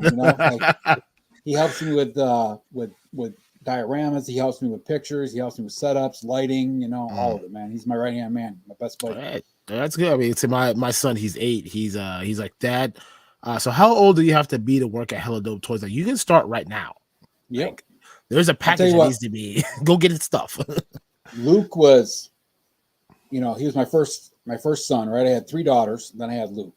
And of course I was like overjoyed, right? I was like, yes, finally I did it. Right? I did it. I can be done now, right? And I was done. But I started Luke off. I was just telling Teflon this today, right? I started Luke off when he was, potty training, taking a bath, right? I just go through like, who's Bruce Banner? Be like Incredible Hulk. Who's Bruce Wayne? Batman, who's Steve Rogers? Captain America, right? We just go through this. Got to the point like anytime he was going to use the bathroom or take a bath, he's like, Dad, you got to give me a superhero quiz or a Star Wars quiz. And I'd be like, all right, who's Luke Skywalker? Oh, he's a Jedi, right? And who's, Yoda? Oh, he's a Jedi Master. I mean, just all the time, right? So there's never been a time, I don't think, that him and I haven't been, doing Star Wars or superhero or comic book stuff or whatever together. I mean, that's wrestling Comic-Con and stuff. It's took some pictures in a '66 Batmobile with him, and my son loves. He is big into wrestling, just like we are, and like you give him a wrestling song, he's like, that's AJ Styles, like that is Demon Finn Balor. I'm like, it warms the heart that I did something right, I was sitting there, bad in the world, but you know what? WrestleMania weekend, I was watching WrestleMania, and I think it was the first night, and my daughter come over, and she's just turned 20, and she's sitting there, and I'm watching, and she's like, "Why are you watching this?" I'm like, "Well, I enjoy it, but I also have a podcast, on Tuesday that we're, doing for Hella Dope Toys that's wrestling related. We're going to discuss WrestleMania, so I have to watch it so I know what happened, right?" And she's like, "Dad, this is stupid," and I'm like, "Oh." Right. No, that's I'm like, most of it is, but this one isn't. So shh. You tell them, you say, you take this beer and you pick a guy, and we know they're fake punching each other, and you just drink your beer and you take it for what it is. And that's how I got my wife on board. That's what I told her. I said, you just enjoy it for the show. Exactly. She's like, "Yeah, this is stupid." I'm like, okay. There's a lot of pageantry around the WrestleMania. I said, it's not always so much pageantry. Mr. Wonderful says, I think this is back with the we were talking about Dioramas, I believe. Yeah. This has been an issue for him. I want it to be modular and something that I can use in so many different ways. I want it to be like Euler level for each piece. Yeah, I totally agree, man. Like Oilers, he's the one that I sent. It was his dumpster I sent for you, I think, the other night, last week there. But like Euler does some amazing stuff too. But if you look at Euler stuff, he's not taking any figure picks either. I mean, and the modularity of them is simple. If you want to do the magnets, right? You get some earth magnets from Amazon. You can order a bazillion of them for $5, ship prime, right? And then you just got to incorporate them, countersink them into the thing, and you can make as big of one or as little of a diorama as you want. Yeah, I got these tiny magnets. You can't even. I don't want to get it too close to my monitor here, but yeah, I got these tiny magnets off of Amazon, and they work. I built a custom 1/6 Mandalorian figure for Luke a couple years ago, and like some of the armor pieces I actually had snap onto his flight suit with those little earth magnets. I mean, strong as hell, right? But modularity is one of those things. Some people need it because like even Teflon doesn't have a lot of room for his stuff, so he's got always talking about how he needs something modular, not big, right? But like I built the 2 brick walls that I use for a lot of my pictures, like with the Action Force sheriff truck that I made out of the slam guns and stuff. Those are just pieces of cardboard, well, half of a box, so there's maybe 3/4 of an inch and a half deep or whatever, 3/4 of an inch, depending on what I cut the box at. And then I just glued and made the bricks on the front side of that, and that's what I use, right? So I can put 2 of them together, flip them around, do whatever I want, right? Oh yeah. People put too much money in and invest too much time in the dioramas, man. It's just go out there and take a picture outside. You'll like it better, natural light. Ask Teflon. I just proved that to him the other day. The 13th Prince says, "Good evening. Just chilling in the background, watching some hella dope fireside toy chat." 13th Prince. We appreciate you, 13th Prince, always in the chat supporting us. The Briscoe going to the crick. No, not gonna happen. Briscoe's Canadian too, so going to the crick, my friend. That's right. Totally Canadian saying. 100%. I mean, where I live, I'm only 45-50 minutes from the Canadian border. You could throw a rock at Briscoe. You guys should try that. Be like, "Hey, Briscoe, come outside." That's how. Well, those rock and see Teflon and I tried that with a beer because Teflon's over towards New York City, and I'm in Buffalo, opposite end of the states. And he tried throwing a Stone Cold beer at me last weekend. Couldn't make it. I said, "Throw it to Frank. He's closer." By the way, I went to WrestleMania last year in Texas. So Stone Cold was there. Like, I cannot leave Texas without getting Stone Cold's beer. Well, guess what happened? I left Texas and didn't get Stone Cold's beer. But it was in Nashville. So we stopped in Nashville on the way home. Like, I gotta find where I can get it. Went to this liquor store. They had like 2 cases left. I bought both of them. And then I bought 3 of them. I bought 2 of the lagers and 1 of the IPA. Brought them home. I called Ted. I'm like, "Hey, Ted, I got these Stone Cold beers, man. We gotta try them." So then, when we saw the Green Ranger, yes, for the last time? No. That was the when we saw the Red Ranger. The Red Ranger. Yeah. Rocky. Yeah. Not Jason. Not okay. Jason. Okay. Teflon just found them in New York somewhere, so they got to be moving north, right? They're here in Ohio. They're just they don't keep them that long. No, they get small quantities in. They usually sell. Everybody's smashing them together, and it doesn't help that no one's buying Bud Light anymore, right?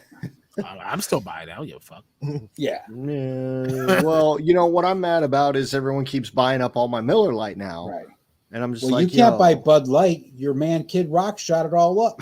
I know. You know what? I will post a reel tomorrow of me listening to Kid Rock and drinking a Bud Light. That's gonna make Kid Rock really mad, dude.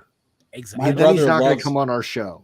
My brother is a big Bud Light fan, and a couple weeks ago, Easter Sunday, he got a couple of Bud Lights, and someone asked him about it, right? Because I have an uncle who's like really, pro Trump, all the normal stuff, right? And he's like, "How can you be drinking that Bud Light?" He goes, "Man, I don't give a fuck if some country singer or some Kid Rock tells me I can't drink beer because they got some tranny on there." This is my brother, right? He's like, "I like Bud Light. I want to drink whatever the fuck I want to drink." I'm like, "All right, bro." Kid Rock started as like a rap rocker. They like went to country. He should have stayed that way because that's when it was good. Absolutely. That's when it was good, Jim Largo. That's when it was good. That's right. Anyway, just moving forward. Yeah, we got a lot to bust through, and I still have questions to ask. See, this is why I went light on the questions. This is exactly why. You should just stop sending questions. We never get just stop it. What you sipping on? Mr. Wonderful asks, have you ever you have them as a intro credit? What you sipping on? I am sipping out of my The Scoundrel Han Solo wine glass in celebration of the 6-month anniversary, and I'm drinking some Blackbird Cider Works out of Rochester, New York. So we'll be looking forward to the tasting those at PowerCon. No, I'm bringing the Sponge Bombs for you guys. We shotgun them in an alley. Yes, the Sponge Bombs are the IPA with the pineapple juice. And then somehow have to still sell toys to people. No, you know what's funny, Aaron? It's like, over here. Yeah, we keep saying all this shit like, oh yeah, we're just gonna be in the alley fucking shotgunning beers, and there's gonna be a line of people being like, so where's the alley, guys? And we're like, right. Fuck, I don't fucking know. Ask us. You guys got like the table skirts that you can put over your tables. Oh, we'll have them, but that's not. Yeah, so you just stick it under there, then you just squat down, climb under the table, do a couple shotguns, you pop right back up. You don't miss any sales that way. We learned from the last toy show that we have to do math, and we already struggle with math. I'll bring Luke. He's 17. You got Simmy's guy. She can do it, right? We'll just get her. We can be the faces. You guys do the business end. I mean, we will have a POS by then, and Chloe does know how to push buttons. So there you go. All right, what else do we have here?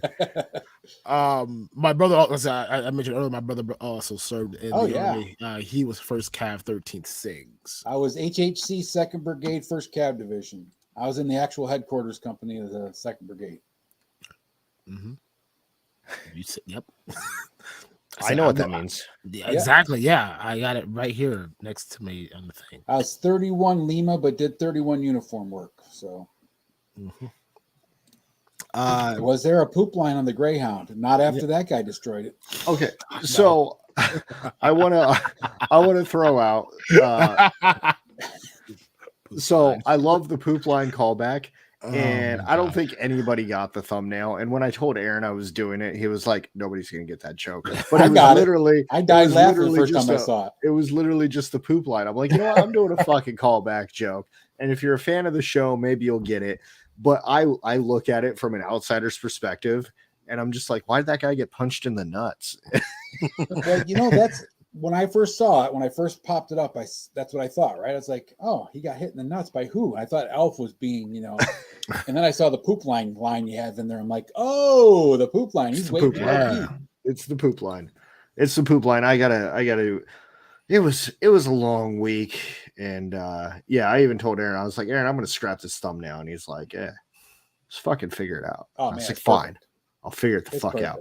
But I figure, who else but the sheriff of the fucking live stream to have the poop line joke on the thumbnail for, So you gotta have it, man. It only made sense. Line. Yeah.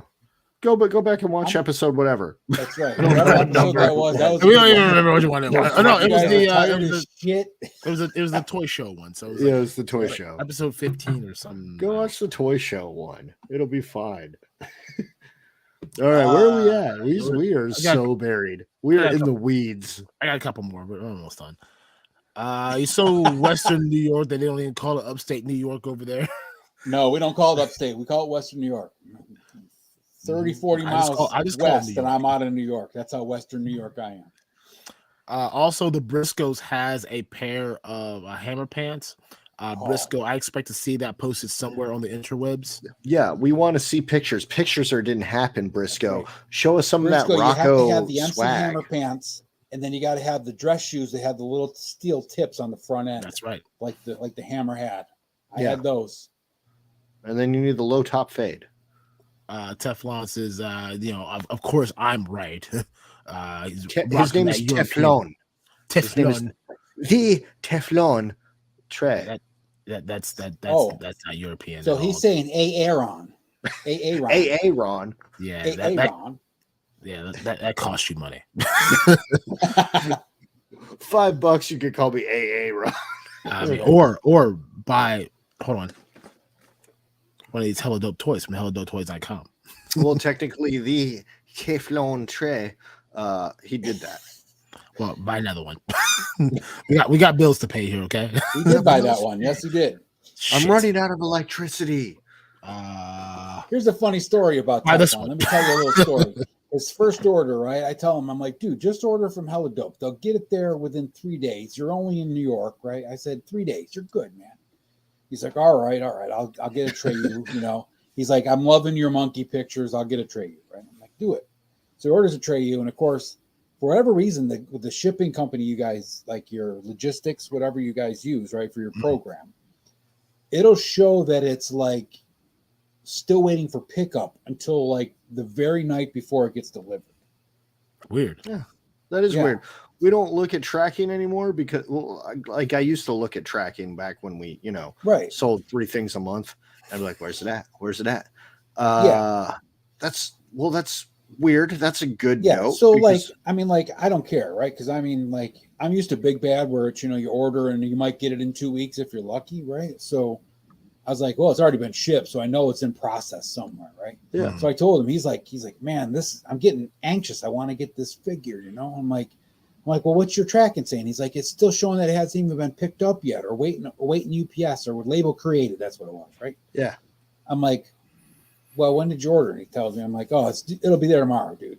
He's like, are you sure? I'm like, trust me. And mine says that all the time. Label created until the night before it's getting delivered. I said, and then you check it like midnight, it'll be updated. Yeah. So the next morning he texts me. He's like, dude, my tray is coming today. You were right, man. I was like, see, relax, dude. It's all good. Well, see, don't add another layer of things that I need to try. I already pay attention to all the analytic pieces. I don't want to add that to my plate because then it will drive me more crazy than I already am. That's just the shipping logistic computer program that you use, whatever it is. I think it's because it's such a short run from you guys to like me, right? I mean, I ordered it on a Monday night. I have it by Wednesday, Thursday at the very latest, right? Mm-hmm. 72 hours. So I mean, it's such a short run. I don't think the logistics software has time to catch up with. I remember his order. I remember his order landing because I was packing a bunch of gargoyles orders to go out of the country, and then that order came through, and I was like, "Bet I'm already down here." And I was like, "Fuck, I don't have a fucking box," because like we had sold so much stuff, I'd literally blown through the boxes. I just ordered more boxes, but they weren't coming till next day, the day after, and I was just like, "Bitch, I gotta fucking." It's Mr. Wonderful's fault. He keeps using up all the boxes. No, you know what? Well, Mr. Wonderful uses the bigger boxes. So I'll show him some love. And I was just like, this is such a fucking small thing. But, I went out and got the box and, UPS came and I was like, bet, added it to the fucking giant stack. It went out and I was like, cool. But I felt horrible about it because I'm like, I'm down here and I can pack it right now. He just ordered it. I can literally have this marked as shipped in 5 minutes and I couldn't do it. and it pissed me off the rest of the night. And then I woke up and full of anxiety. I'm like, well, I gotta fucking get my coffee, get in the poop line, take my shower, freaking go and buy this box, get this thing out. And that is literally the agenda of the day. We do not fuck around with shipping this stuff. And it didn't make a lick of difference. I could have packed it that night. It still went out at the same time. Yeah, it doesn't even matter. Yep. But it bothered me. It bothered me immensely. I'm like that way when I sell stuff on eBay. It's like it's sold. As long as the person paid, I got to get it packed up, right? And I'm ready to go. It's funny because like I used to be that way, and then like I'm so like store focused now. I'm like eBay, you can wait. You can wait. You'll get out eventually, but I gotta get smart this enough over here out. With my new eBay listings that I've done lately. I've changed it from like 1 to 2 business days for processing to like 3 to 5. So now I don't have to stress so much. I'm just like, I'll get it out there. Exactly. Still stresses me out. Anxiety. So many unboxing art. Okay. Unboxing art, throwing rocks at rock throwing at Hello, yeah. So I want to welcome Unboxing Art to the show. And I don't know if he's dabbled in here before, but like Aaron, you and I pop into their show. I fucking love that show. Josh was one of the first people to ever pre-order through us. So like I'm a loyal fan of their show, and Unboxing Art takes good care of us. They took time out of their stream to literally throw up our website and scroll through it. Like amazing. So first of all, sir, it's about fucking time you got here. God damn, where the fuck have you been the past 20 weeks? We're on 6 months. He was here last week or the week before. He was here last week. I mean, this last week? Yeah. We're kind of late on the chat. I mean, this was building up for a while. Okay, so I'm sorry. I drink. Ted doesn't follow the chat so much anymore on Unboxing Art because I handle sorry. the wrench now, so he doesn't even see it. No, and that's literally what it is. I'm just looking at a tiny monitor here, asking questions. I'm just a figurehead at this point. I will be right back, gentlemen. Don't worry, I got your back. Don't listen to Ted. He don't know what's happening. We're not gonna be welcome on that show anymore. By the way, I actually was sipping on some Bud Light Platinum yesterday because why not? I'm bougie like that. And then Mr. Wonderful, helladopetoys, first every time I can. Oh, he's saying he goes to us first whenever he can. Yes. I'm sorry. It's the drink now. It's catching up. I know. I told you it's good, man, but it hit you. It's that's a whole bottle in this month. Oh yeah, I just added the rest of mine. So, but yeah, like I mean, I couldn't say it any more or any less. Those have given us a try and has bought from us before.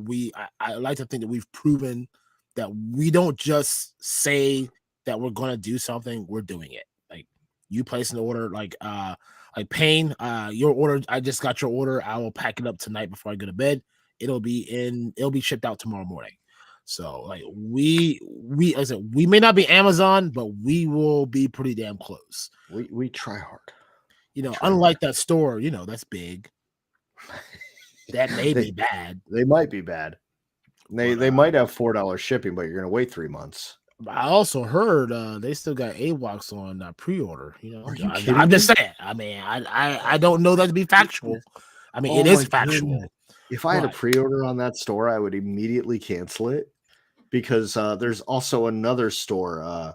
He's like the king of online toy stores, but I don't think he has them either. So no, I think Spiro Toys isn't sending out Big Bad because they got all those the basic figures, so I think they're getting one big order at one time, right? They're probably going to get a big shipment all at one time. I'm pretty sure that's what it is, but at the end of the day, it doesn't matter. I've had 2 shipments already. You know what I'm saying? Come to your boys. We are gonna re-up this week to get all the things that we're missing. So if you're looking for it, we got you.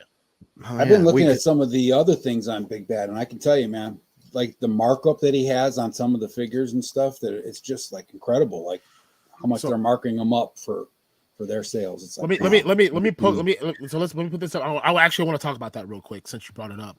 Teflon, yes, your Indiana Jones will be there tomorrow because I just looked at the shipping notification. since someone had to mention it, I had to look at it. But yes, you'll have it tomorrow, Teflon. I hope you enjoy that Indiana Jones. I'm second guessing whether I want to do the Wave 2. I'm on the fence, but if that's what you guys want, we'll bring it into the warehouse. Don't listen to Ted. He ain't paying for shit. How's Wave 1? How's Wave 1 selling for you guys there? Let's talk about that when we get the rest of it in. Okay. No, I got all you have is Indy right now. No, we got the rest of it comes this week. Oh, you got Indy and Marion. Yeah. But I haven't had a second to inspect the boxes or anything. Like, it landed, and I said, "Oh, this is not the Street Fighter figures at all." Yeah, that's another thing. I'm really mad about right now. Like, I hate, like, we could talk about this all day, but like, this is why, I want to try to get in directly with Hasbro and with Mattel and with Jada, because I'm tired of like the games, like Targets and all them are getting those Street Fighters right now. And I don't want to put like a certain person on blast because he asked, but it's like, I know you bought it from us and I want to get it to you, but I'm waiting just as much as you are. I need that. You guys are getting the Jada Toys Street Fighters? Yes. Oh man, that's awesome. I'll be ordering eventually. So, you pick a date and we'll both be surprised on that date. I'm in no hurry for it, but I definitely want them. Aaron, I'm really mad because I was working late the other night, and Unparalleled Universe, who we've created a relationship with, had June from Jada Toys on there, and I was like, "Oh, bet, let's go," because we've been trying to secure a more finalized deal with Jada Toys, and so I was like, you know what, there's like 230 people in here. I'm just gonna throw out the super chat. I was like, yo, how do we get a hold of you? How do we make this work so we don't have to wait for a third party, and not to put him on blast, but he was like, oh, I don't know. And send me an email address. It's a lot. And I was like, that's interesting. That's what Aaron said to me. Aaron was like, and I was like, it's no different than when you're trying to launch a toy idea to like Hasbro or something. If you don't have like an actual toy agent to get you in there with like the big dogs, you might as well forget it. I mean, they just don't even want to talk to you. I mean, that's fun. I'm willing to like understand defeat. Like, if I read like Mezco or Mafex, like when I reach out to you and you say, look, you don't have the following that we're looking for. Fine. At least you gave me an answer. At least you responded back to me semi-professionally. But when like I can't get a hold of you at all, yeah. Mafex, Mezco. Mezco's the worst. Like what? What do you want? Like, not to say that we're big into it. I mean, we have some people that ask about it, but I'm tired of going through a third party distributor that I have to wait on when something comes in. Yeah, I don't know about Mezco, man. I mean, they didn't have any kind of word out on the street for their 89 Batman 3 years in, right? They didn't even have word on the street on their own 89 Batman. Right, that's what I'm saying, right? So I mean, I wouldn't hold my breath to be buried 6 feet under by the time Mezco replies to you. Yeah, but I mean, like I said, when you're trying to build a brand, like I need, like I said, like I said, we have no issue putting ourselves on blast. Our issue was in the beginning, we came in late to the game, so most of the stuff that people were looking for was already available. Yeah, so like us having Series 2 Action Force was just kind of like, hey, it's to get our foot in the door. Like, Bobby knows who we are. Yeah, we appreciate what he's done. Now let's get Series 3.5, 4, 5, 6, 7, and 8 in the door. Like let's keep the business relationship moving. When you guys get the next series of Action Force in, you might have to run a special on like buy one new series and get a Series 2 at 50% off or something. You about to get a QVC promo here in a minute. You're gonna you're gonna buy an Action Force. You're gonna get a weapons pack, Duster, and a Funko Pop. That ain't no that's joke. the special. Uncle Pops make good target practice. Oh my god, yeah. Like there's so many. You know, all those people cutting the heads off to see if there's a brain inside there. You just shoot them. I ain't gonna lie. I was tempted to try one. I'm like, nah, that can't be real. I'm not gonna do it. Don't do that. No. Wow, we got detoured on an incredible chat session. And I have a few things, and this was probably about a half hour ago. We were gonna go deep. So I don't know how deep you're willing to go, Akxion here.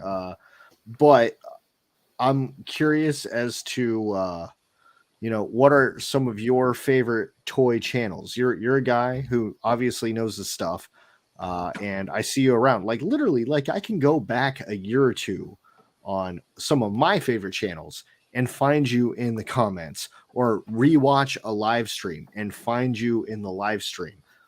You and Jim Largo are the only two I've ever found, just like from years ago. So yeah, I probably popped in as far as action figs go, maybe a year and a half ago. And before that, I don't remember what name I was before that, but I've been around. I mean, I've been doing toys for my whole life, right? I mean, so I was doing Facebook, and I mean, I have my own Facebook pages for 1/6 scale, and I've been doing it all for a long time. But right now, not to make you guys, get big heads or anything, but you guys are my go-to, right? I mean, every Sunday, man, if it's a Tuesday night, I'm there on Tuesday night, right? Whether I was moderator or not, I'd be here, right? Because you guys, it's just a fun show, right? There's no pressure, there's no drama, it's kind of like Jim's stuff, right? Jim's is a little more educational, kind of. Jim's got his own flow to it, right? Which is great. His shows are amazing. I love Jim's shows. So you guys and Jim, I catch Kato a lot. I catch 3POA a lot. Like I said, I prefer the Wednesday show. It's a little more relaxed, a little lighter on the intensity. So it's kind of my thing, right? You hear that, Jeremy? You have a fan. I do like Jeremy. He's an Army guy just like me. So, cheers to Jeremy. And, I check around like Punk with Toys. Like I said, Kato I go to. A new one I started watching, Nostalgia Unboxed. Jonathan over there, he's I think he does graphic design, but he does a lot of NECA reviews and a lot of, he does just reviews, so he doesn't do any live streams, but his shows are just entertaining because he's just, you can just tell he's genuine. He'll be like, yeah, that ankle articulation thing, and it's just genuine, right? So I enjoy his shows. And then outside of toys, Aqua Chigger, I watch a lot of Aqua Chigger. I don't know if you ever guys watched him, but he does metal detecting and history stuff, like, all sorts of World War, mostly Civil War and before that, right? Lots of metal detecting about that kind of stuff, but he's cool. Yeah, there's Frank right there. Hey, Frank, you missed a show, my friend. Frank was on another show, so. Oh, damn it! I missed Frank's show. Yeah, he was on another show at 8:00. So. I love watching Frank on these live streams. Oh yeah, I thoroughly enjoy like his energy that he brings. Like, yeah, Frank's a good guy, man. But one of the nicest guys you can meet. Yep, that's about it for the toys, man. It's like you guys mostly 3POA, Largo's Lair, and his beasties and baddies, and every other variation that Jim has. Yeah, Mr. Wonderful's right there with you. Kato, 3POA, Largo, us, Chad, Punk with Toys. Yeah, me and Mr. Wonderful are like, what are we watching tonight? He'll DM me in Instagram. What are we watching tonight? I'm like, I need to follow you check out Kato.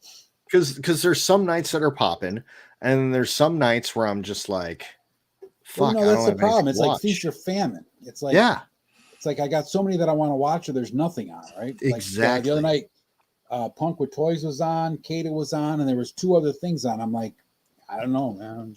I kept popping into Kato and popping into Punk, and I was like, I can't keep up. That's why you gotta have the dual monitors right here so you can watch both at the same time. I need to set it up like I do at work, where I have 4 monitors at work that I can watch all different things on, right? See, actually, I can't even use my second monitor like I used to because my LED lights actually controlled by the device that I need to split my monitors. So, it sucks, but it's technology. I know, right? Things I don't understand. So I need you guys to buy more Was it right here? Oh, I'm sorry. AWOC figures, so I can get me a new monitor right here. Well, that's the best one right there, the Shinari Legionnaire, man. That's my favorite one. Or maybe this last G.I. Joe Sergeant Slaughter. You're still pimping out that Slaughter? Hey, we will pimp Slaughter until the last day. Hey, I'll tell you what, you send that to me, Ted. I'm going to go to, he's going to be at the local Comic-Con in Buffalo, the Nickel City Con. I'll get him to sign it, then maybe you can sell it. Well, he's supposed to, well, insider news, he's supposed to be at our next, or one of our next Columbus toy shows, so. Is that a Sergeant Slaughter action force? Series 2 Sergeant Slaughter. Oh, snaps. Twins. Twinsies. The glare. It's twins like Danny DeVito and Arnold Schwarzenegger. That Hasbro one's so gigantic. Hey, Ted, I'm pretty sure Mr. Wonderful's there. Like, what that is, bruh? Which the Sergeant Slaughters? Yeah, I think he's on that. He needs that sergeant in his life. Well, I actually might have accidentally licked one of them, to be honest. He actually might have really done it though. But don't worry, it has the blue champagne. It's all clean now. Yeah, it might be the blue champagne actually. So buy this toy. Oh, I have to go home. You're already at home. You are at home. Oh boy, this champagne idea was a terrible idea. So it probably was, but you know what? That's what makes for great entertainment and content. I can't believe you survived the hot teddies better than you're surviving that champagne. No, I'm telling you, this champagne, it's is this some strong stuff? What's the percentage on that? Let me dig it out of my trash can here. Oh, I got it right here. Hold on. It isn't even listed on here. That's how you know it's good. This Blackbird is 6.5. It's 12.5. Whoa. Everything makes sense now. Welcome to our show. Yes. This is our hangout. We just invite you on. So, chat, we see you out there. The Teddy is trying to get through some questions, and we're going to come back to you because, man, y'all took a good 30 minutes here a minute ago. We're trying to get some answers out of Mr. Akxion Figs. Yeah, I have nowhere to be, so anytime we're good. I'm good. So what are your thoughts on the current state of toy collecting? You're a lifelong collector. You're on social media. You're watching these YouTube streams. Where do you think toy collecting is now? Some people say we're in the Renaissance. Some people say I want O-rings back. Where do you stand? So let's touch base on a couple of different points here with that, right?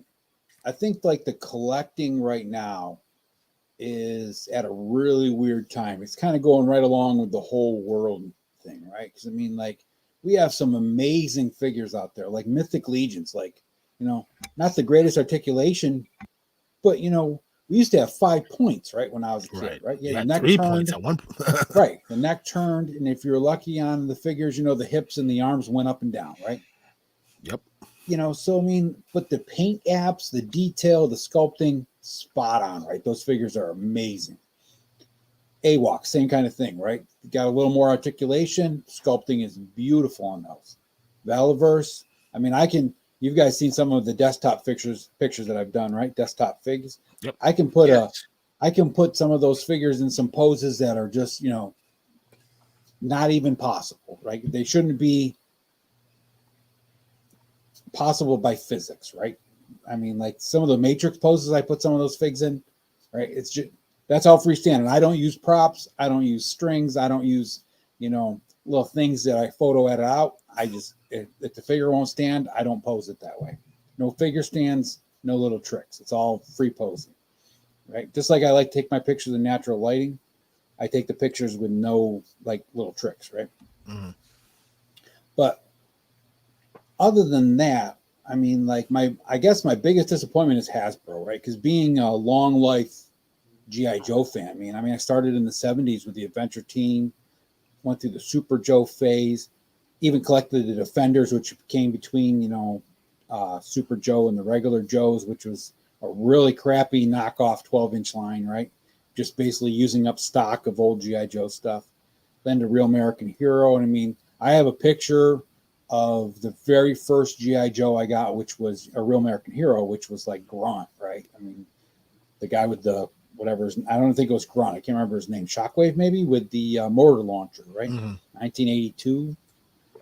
And now to see what Hasbro's done as far as like a company, it's really disappointing. You know, I'm not going to trash them because they don't deserve to be trashed. I mean, they've done some questionable things, but every company has at some point in time in their careers, right, or in their existence.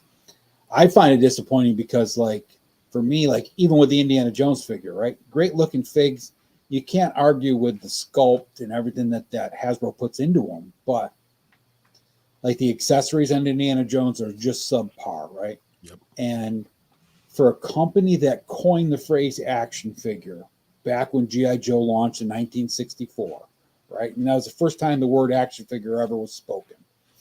And they created articulation in an action figure that was unseen by anything, right?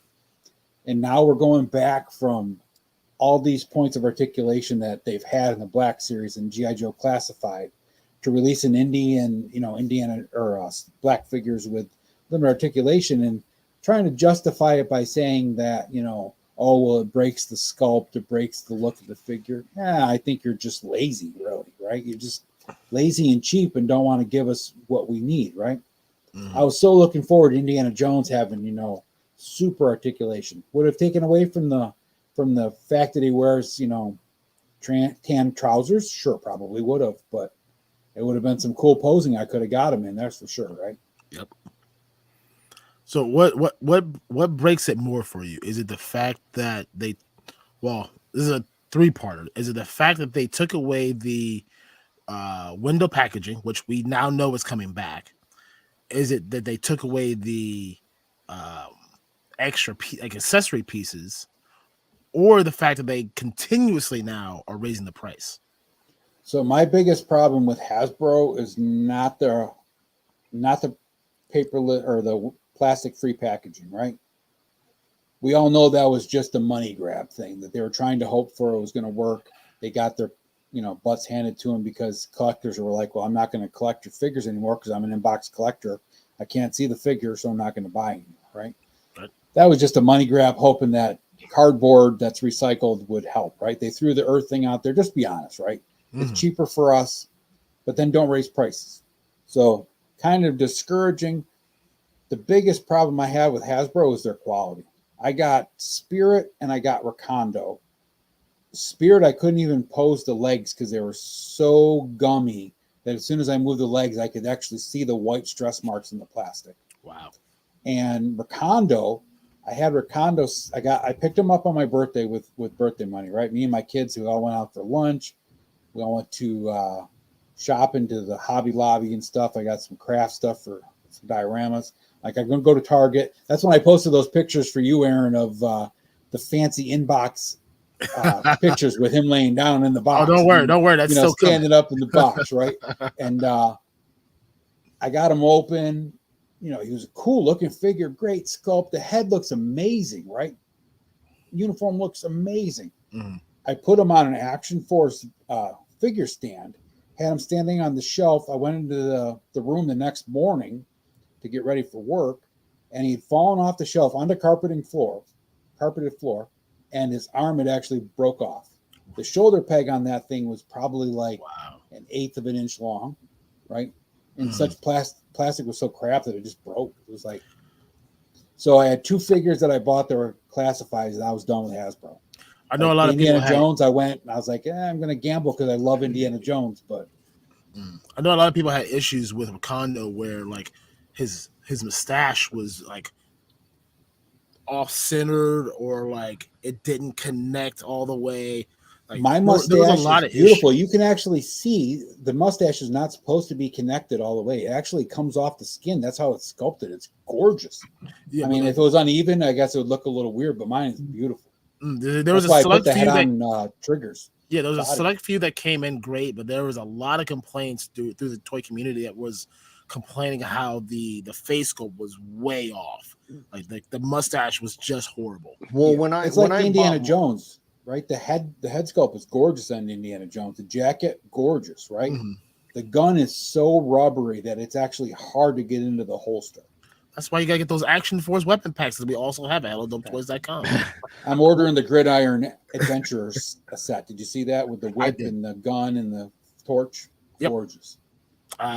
Yeah, I did see it. It's not something that we will unfortunately be able to get our hands on. Oh no. Yeah. No, it sucks. Yeah. But in regards to Recondos, so when I bought mine, luckily there were 5 on the peg, and each one had a horrible paint defect from his hair, his face, his mustache.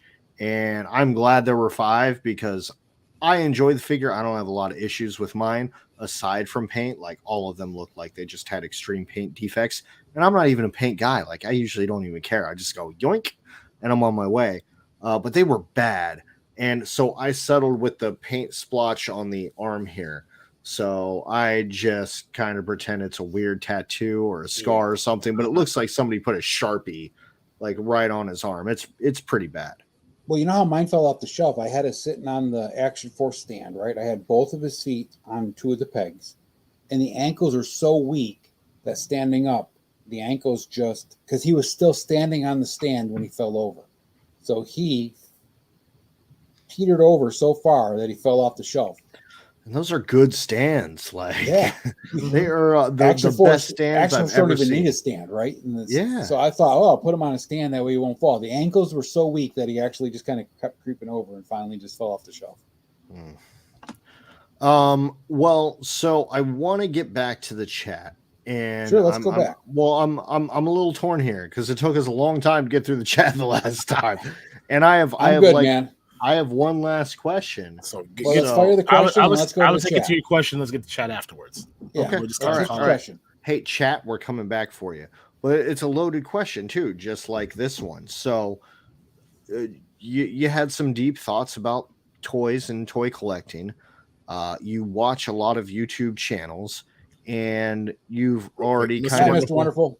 Yep. Have a good night, man. Thank you. Oh, thank you, Travis. We'll see you next time. So I want to know, what are your thoughts on the current state of toy YouTube channels? So here's my problem with toy YouTube channels. I enjoy watching like the live streams because those are a little more interactive. They're not so structured.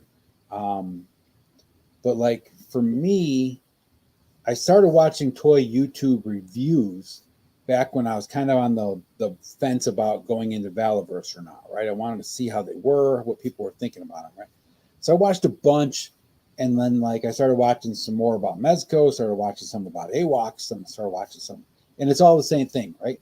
Oh, this is the T-pose, this is the elbow articulation, this is this articulation, this is the paint, this fits into their hand well, they can hold the gun right, the gun's garbage, the gun's great, whatever, right? It didn't matter what the toy brand was, but all the reviews were exactly the same. And I'm like, man, that's boring as shit, right? If I was looking for a review on something brand new, like when the AWOX launched, right? Cool. But like, how many times can you review the articulation on a Valaverse or a G.I. Joe Classified, right? The articulation isn't changing, right? Come on, guys. Be a little more creative. That's why I like watching Nostalgia Unboxed, right? If you haven't watched this channel yet, watch his channel. Like I said, it's mostly NECA, a lot of Ninja Turtles, but like the way he does the stuff is just fun, right? And they're 6-minute videos, right? I don't need to watch a 20-minute video of you putting him in a T-pose, the Van Damme pose, and then does the weapon fit in his hand? Is he able to hold the gun the proper way? Can he shoulder it? Blah, blah, blah. I don't want to watch that for 18 million people doing the same figure. And as soon as a new figure came out, it's like 89 Batman, right? When Mezco finally got those 89 Batmans out. You could go on YouTube and there was 5 billion reviews, right? Some good, some bad, but it was all the same articulation, getting the cape on, blah, blah, blah. And I'm like, man, just don't. That's why, like my YouTube channel, I've never put hardly anything on my YouTube channel, which is the same name as my Instagram. I have some flock lessons on how to flock stuff, right? Because I used to do a lot of G.I. Joe restoration. And, but man, it's like, I don't want to just do, well, you can get his elbows, there's double jointed, pinless, blah, blah, blah, blah, blah. Even like the Foosh, the Foosh is a big big YouTube channel, right? Every week, right? I love watching his weeklies, and I watch some of his, his reviews that he does during the week. Like, I don't need to see the neck articulation, because from classified to classified figure, it's going to be the same. From Marvel Legends to Marvel Legends, maybe they throw in a pinless elbow or double knee instead of a single knee joint, but come on. That was kind of half the thing with with me and Ted. Like, when we were discussing like this channel, like what we wanted to do with it. Yes, the live streams was the big thing. Get our faces out there, get the people to know who we are, what we are about. But then we're like, well, we need to like build the channel, because like, while we keep saying we're not so worried about monetization, at the end of the day, yes, we would like to be. It's all about, right? That's yeah, what it's all about. I mean, it is, but I mean, that's not like our major focus. We're not like 100% committed to that point, right? But it is on our back burner. Like, well, we need to do like other stuff. So, like, Ted did Boglin's review of, because I mean, Boggles, we're trying to move Boggles. We just got a whole new shipment in, and it's like, well, what separates us from doing this to everybody else? And maybe we'll do a couple here and there, but that's like not our major focus. Like, toy review. I'll tell you what, the thing that's going to generate the actual growth of a channel besides live chat is going to be the shorts, right? And yeah, you guys, that's the funny thing. You guys have like YouTube doesn't even care about live channels. Right. That's why you got to do the shorts, right? Because the shorts get out there. When I watch shorts sometimes on my lunch break at work, and you're just scrolling, and it's everything, right? It's not by topic. It's not by like, I'll start watching a short by, somebody that's like Bratface, 44 reviews, James, he'll put up a couple shorts, right? Or the Foo shorts. And I can be scrolling through, and it's gone from, the Foosh for action figures down to, some girl playing a prank on her boyfriend or something crazy, right? Mm-hmm. So there's no algorithm that's just keeping you in the same topic for shorts. You guys are set up great to do shorts, man. Just pop something. The more ridiculous, the more stupid, the more absurd, the better, right? Mm-hmm. You do a short of a bunch of figures with some dialogue talking about how they got to wait in this poop line. And then one guy says something about the fact that we're plastic. We don't really have to poop. So why are we in this line? Bada bing, bada boom. You got $1 million. Look at this man world building right here live. Hey, I need that up tomorrow, please. But yeah, no, you're absolutely right. I mean, like, YouTube definitely is pushing shorts right now. And I mean, the problem with YouTube is unfortunate. While yes, they are pushing shorts, they keep changing the algorithm. Well, of course, right? Because they want to keep as many people away from the money as possible, right? Right. Only certain people can get the golden egg. Yeah. But here's a perfect example. My son, right? He doesn't let me see this because this is his thing, but he has another YouTube channel that he just started 2 weeks ago. Not under Luke Kozak like he's on the chat here, right? But he does some physical fitness videos and things out in the woods, right? He's just like me. Get out in the woods, get out into nature, spend time with with the universe. Bada bing, bada boom. You feel great, right?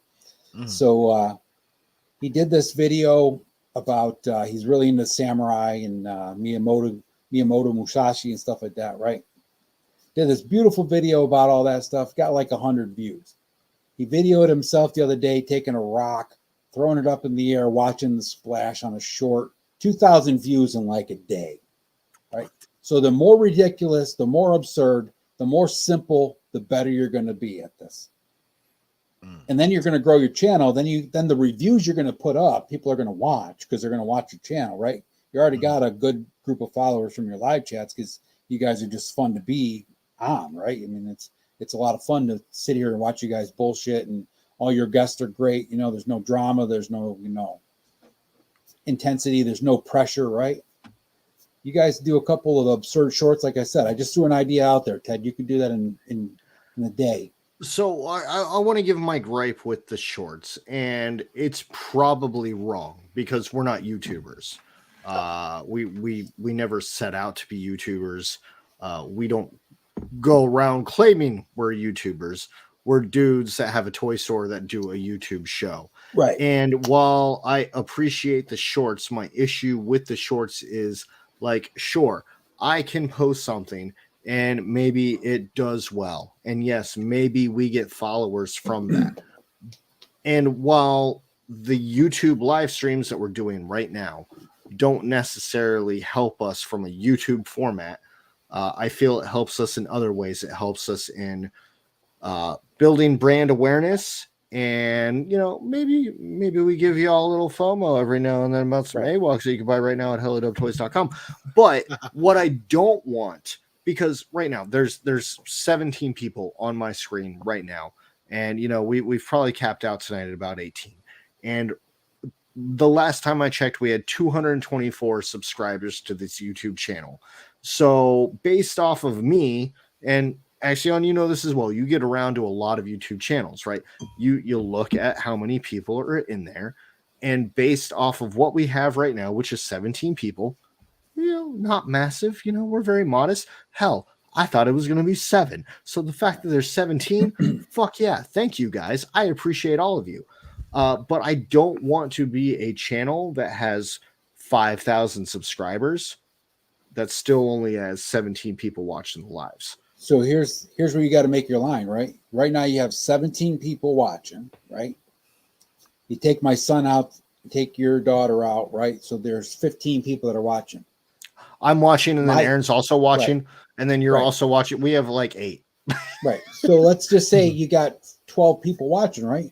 But those 12 people you have watching are 12 legitimate customers. So what's more important, your toy store or your YouTube channel, right? Wow, because you said, like I had this conversation with Teflon a couple weeks ago, right? We were talking about some photos, right? And I'm like, I just post what I want, dude. I want to have fun. If you're not having fun when you're collecting figures, there's no point in doing this, right? Now you guys are running a business, so it's a little different. But like, as far as the YouTube goes, right? If you're not having fun doing it, don't do it. Because there's no point in doing it unless you're having fun. There's no point in doing it unless it's going to bring you some kind of fulfillment in your life, right? So if you're taking pictures so you can go out and get likes or followers or whatever on Instagram, then you're not doing it for the right reasons. I take all my pictures, I write all my stories. I have more stories in my head than I could possibly ever do in pictures.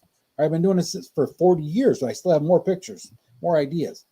But the day that I stop having fun with it is the day I'm going to quit. Because there's no point in doing it unless I'm having fun with it. No point in doing anything in life unless you enjoy it. So you either got to choose that you want to do it so you can build your business. And like you guys said originally, right? You started this live so people can put a face. Like right now, I trust you guys. I know if I send you my money and if something does go screwy, it's not that you guys screwed up. It's somebody else screwed up. Or Ted's been drinking the blue champagne, right? But either way, I know that you're going to make it right, Aaron. You're going to fix Ted's screw up, right? Yep. I screw guys, right? up a That was lot, your whole guys. point, right? So maybe you have 200 followers, and out of those 200, you have 100 legit customers.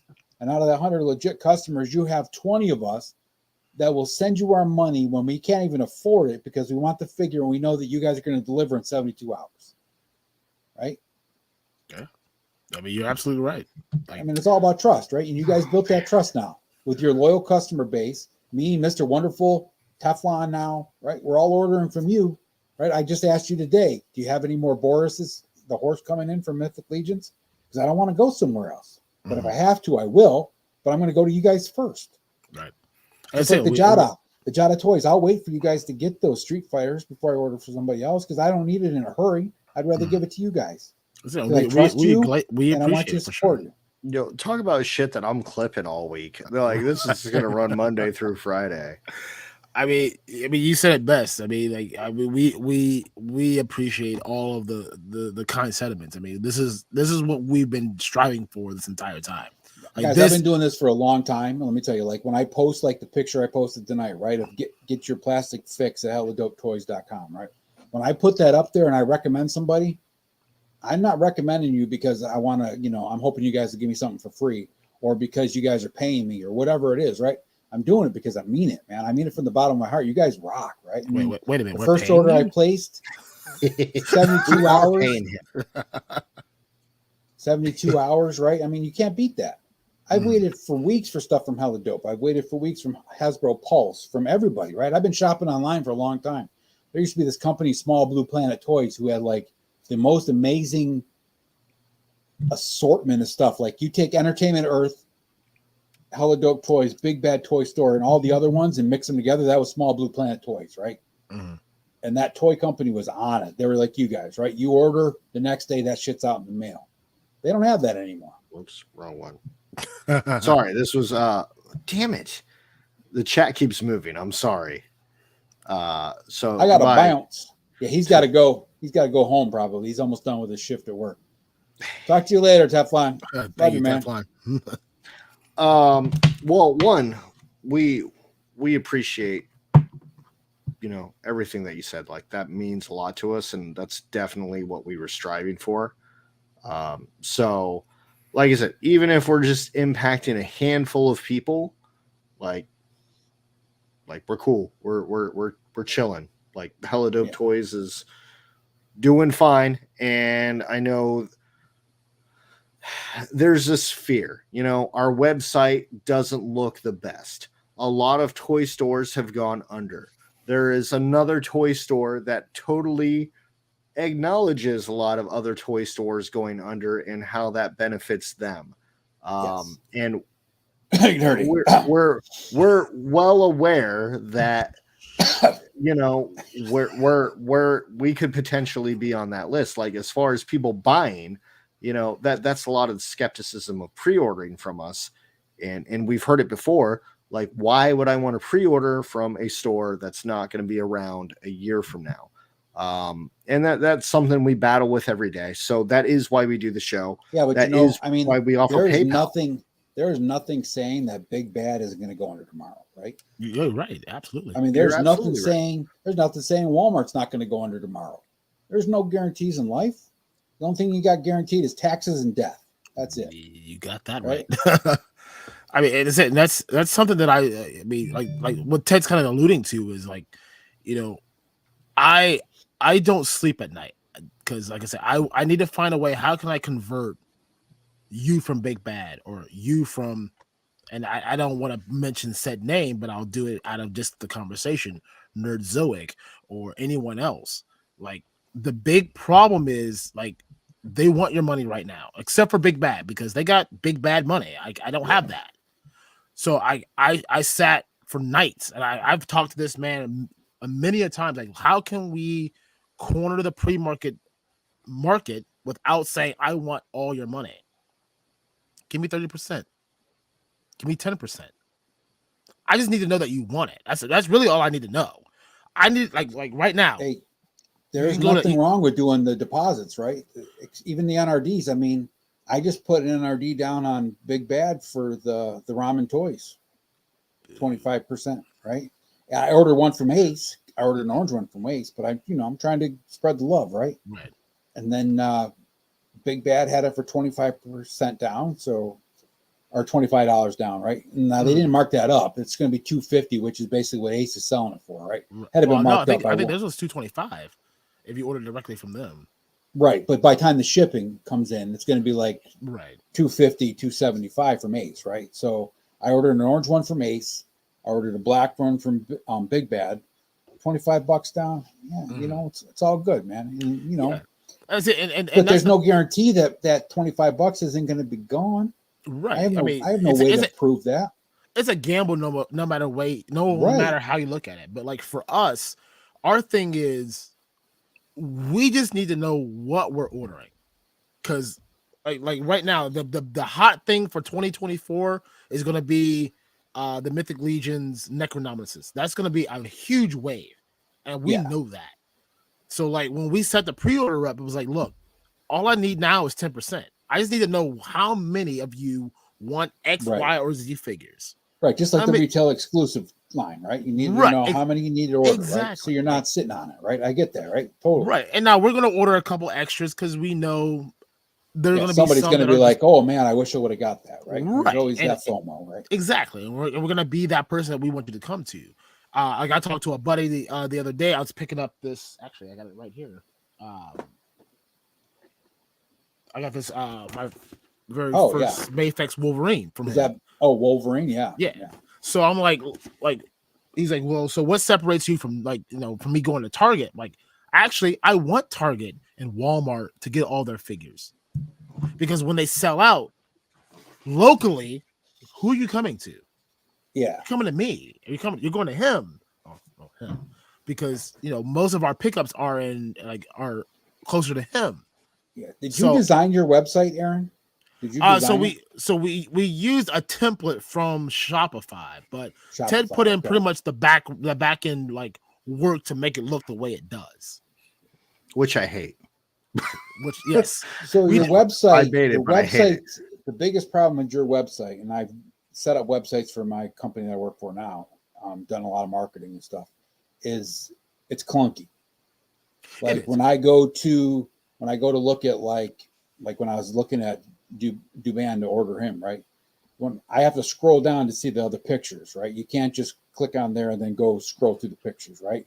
Even like Mezco, Mezco has a legit website. If you hover off of their picture long enough, it brings you back to the main page, right? Absolute garbage. Like Big Bad does it. Of course, they got billions of dollars invested, right? So, I mean, they probably have web guys that do it all day long. But when you're clicking through and you're scrolling through pictures, you don't want to have to keep going back and forth, right? You just want to be able to hit that little arrow, bam, bam, bam, bam. And then you want to be able to find the stuff, right? Like you even said it last week, Ted. If you scroll to the 4 horsemen and you scroll down, you'll find it, right? You don't want to have to find it. That's how you're losing business, man. People are just like, everybody wants it now. Everybody wants it easy because that's the world we live in, right? Well, I grew up in a time where people took their TV still to the repair shop. I grew up with a guy down the road. His name was Phil's TV Repair. He still repaired your vacuum, your TV, and your VCR when those came out, right? So I understand that concept, but that's not the world today. I will say, in regards to the website, we are working on rolling out a nicer website. It is taking longer, but when we were where we were at, which was a parking garage at PowerCon. Oh yeah, for sure. Right? it did the job. But yes, there's nothing wrong with your website. I have a list of things that are wrong with the website. Like, now that I know your website, I can flow through it easily, right? It's just that first initial thing, other than the pictures scrolling thing that drives me nuts, right? Because I can't just flow through the pictures. But like I appreciate. I'm a guy that likes to go fast, so it's like bada bada bada bada bada when I'm going through stuff, right? Like, because if you're not first, you're last, right? One of the first adjustments I made was because Unboxing Art, he pulled up our site on their live stream. And one of the things he said was our Hella Dope logo was big and inflated on there. It was like a banner on each page. He was like, ugh, that's blurry. And the first thing I did was I got off that stream and I came down here and I was like, that's got to go. And I eliminated it. We are limited right now, but there is a new site rolling out. I don't know. I mean, when it's a few months away, but there's money in it. It's coming out. It is. Yeah. But I mean that's feedback we want. Like, absolutely. We don't take that negatively. I'm not offended by it. I know it sucks. I have a friend who's like an IT genius, dude. And if you guys want to hook up with him, he lives in Columbus, dude. So if you guys want to hook up with him and chat, let me know. I'll hook you up. Sure. Stick around afterwards. We'll talk about it. But yeah. But yeah, I mean, like Chooch. Hey, Chooch. Have a good night, man. Thank you for stopping in. But I mean, that is things that we look at on the daily. Like, I mean, listen, we have conversations weekly. Like, these are things we need to fix. Like, I can't tell you how many messages we get from Nigeria that says, "Oh, hey, we want to fix your website. We want to get your SEO." Right? I mean, great. I don't care, but. Last week I had my QVC shopping because I go to QVC sometimes because sometimes like at Christmas they have the 5 pays for anything, right? So my kids are back in the day it was a $5 toy, now it's $500 electronic, right? So got to do what I got to do, right? But that account got hacked, and like last week my bank account got $500 taken out of it. Luckily I working on getting it back, but I mean that's all over the place now, right? So yeah, I mean how they're taking. That's why I said like you guys making this stream so you can see your faces and know that you're trustworthy, right? Like when I'm shopping at Big Bad, the only reason I trust them is because they're established, right? I've known Big Bad for years. Other than that, there's no reason, right? There's no reason I trust them guys. Like you guys, I think you guys are my buds, right? I mean, I have no doubt. I mean, I know if something went wrong, I could be like, hey, Aaron, hey, Ted, something got fucked up, man. I received, Polly Pockets in my order that's supposed to be, No, you know, don't front. You know you ordered Atreyu, those, right? I mean, you know you that's ordered gonna those be Polly like- Pockets. that's Don't gonna be don't like, be you messing. ordered I'm sorry, Akxion. those, and then I'm going to hear from Simi Skies, hey, Dad stole my Polly Pockets and sent them to you. I mean, that's true, yes. But Well, I mean, we like so we Ted's come like, from I an had to industry get him where out of my house. right, but we both come from an industry where we are customer service focused. So complaints and things that go wrong, we are quick on the ball to fix the issue. Yeah. Like, so I mean, we've had, Ted had too, but like any issues, like look, don't send the fuck up back. Keep it, but we're gonna fix it no matter what. That's what we're gonna do. We want to make sure that you're happy, we're happy. It all wins at the end of the day. You make it right or make it right. That's Right. That's right. the backbone of it. I was a manager at Walmart for 8 years, man. Did retail management. Hey, What did he say? he says You you definitely definitely order ordered those- those pockets. Go to sleep, you little bastard. Hey, Luke, I got your back, man. We got that box. I ordered right now. I ordered the Bratz dolls, not Polly Pocket. Same difference. Well, Random got an empty steel reserve can, so that's on you, Aaron, because I only drink our official sponsor, Miller Lite. Hey, I'm just trying to get the word out that everyone needs to have Steel Reserve in their life. Okay. You just try to I get checked rid out of the Steel PTSD. Reserve tonight when I was at the store. I was like, yeah, I don't know if I need one. I had a 4-pack of that Blackbird cider, and I had some pirate water. I don't know if you guys have ever tried that. Sounds interesting. It does. It does sound interesting. I haven't tried It sounds it yet. I got interesting one of and those in scary the at the fridge. same time. I know, right? It's one of those things like it's either going to be really good or I'm really going to hate this. But Right. Is So- that like drinking fire water, but then like I'll have like a pirate hat on? Because that's what it reminds me of. Cannonball took my leg. Arr. Arr. So we're obviously celebrating hard because we're 4 minutes away from breaking our stream record, which Well, you know Aaron the is joke not going to about- like tomorrow. Yeah, it's fine. You know the joke about what's the difference between a casual dinner and a pirate having sex? And there either way it goes. No. Oh. One is you come as you are, and the other you are as you come. Oh, Skeletor dad joke. Damn. Yeah, Ted. I thought you were on that. God damn it. All right. Well, look. So look. I love our chat, and we're gonna Yeah, wrap let's catch this up with with the chat chat. here. Oh my But God, that's a lot. there's so many, Aaron. There's so many yeah. more. Well, this is the biggest Harukin ever. So I'm gonna Yes. let you feel free to not So- ignore, but maybe because we're not Don't ignoring any of you. ignore. We've seen No, them, we've no, no. acknowledged them all, Yeah. but there's 24 pending here. So Mr. Wonderful is supposed to be like gone now, but Yeah, apparently Mr. Wonderful left. he's an still hour hanging ago. out. And we appreciate you, Mr. Yeah, Wonderful. Travis, no I matter thought you were what. gone, man. I already said goodnight to you. Get the hell out Right. of here. We tucked you in the bed. We read you a bedtime story. That's right. Now you're like We trying to gave you get a kiss glass on the of water. forehead. You're golden, man. Akxion, boot this man. Yeah, you're gone. But he says I don't have the wrench of justice up right now, or your ass would be gone. That's right. You say goodnight, you better get the hell out. Yeah, you drink your milk and you go to bed. No, we That's love right. you, Mr. Wonderful. You He hang out says, all night. he says trust equals loyalty. You'll go above and beyond for sure. I mean that says it pretty much right there in a nutshell. Exactly. That's what we'll do, and we'll always do it that way. But let's go through all these lovely star We're gonna chats go because through we don't all have of Go super for it. chats. Go for it. I'm okay. Oh boy, it's so many. If you want to get super chats, you already know what to do. Look, I Ed, sleep I'm not 4 or worried 5 about you hours or a me. night, I'm worried guys, about so it Aaron. doesn't matter to me. I'm golden. I'm worried Yeah. about Aaron. He's gonna fucking Oh. text me in the morning, being like, "Bitch, Yeah, kept I me gotta up all I night." gotta be at work. I gotta be at work Starting at 7. 24 super chats. I get up at 5:15 a.m. every day, no matter what. Oh, boy. Yeah, my alarm will go off at 5:45, but I'm gonna snooze it till 6:30. No. 5:15 doesn't matter what time I went to bed, man. 5:15 I'm Oh up. God, no. No one is watching this replay. It's so long. All right, let's Go get fast through it. forward it. Let's get through All it. right, let's get to the good points. That's all we All need. All right, 13 Prince. Thank you once again. The only thing I want to ask you guys: where do you find the time to individually bubble wrap each item? I'm not complaining, just hella amazed. So it's funny because Mr. Wonderful had mentioned before that we pre-wrap them. And while yes, that would make so much more sense and make time go by so much quicker, it doesn't work that way. We want to make sure that every item that gets when you make a purchase right now. Like I said, I got Payne's Toys. He just made a purchase. I will bubble wrap that tonight before I go to bed. So it all happens when you place that order. It all goes into a box that night. Everything is packaged with care. Each order every time. So. Ted's got to lick them before they get wrapped anyway. I do lick them. Yes, I also have a jar of personal Ted lick things. I just licked a jar. You got one of those rubber tongues. You dip it in there. Give it exactly. Yeah.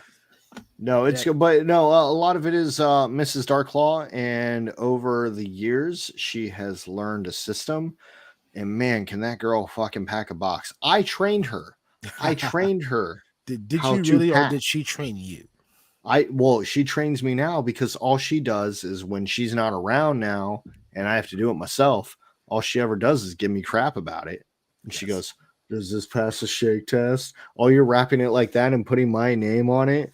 And I'm just like, dang, girl, you really busted my balls here. So when we do have a full Hella Dope warehouse and we do have a team of people packing, because we're not going to stop doing this, but it will take an army at some point. She's going to be right there drill sergeanting all of them. Yes. Listen up, maggots. You will wrap it like this. I got a package. The label goes like that. I think it was when the last, maybe when Colleen got delivered. Colleen.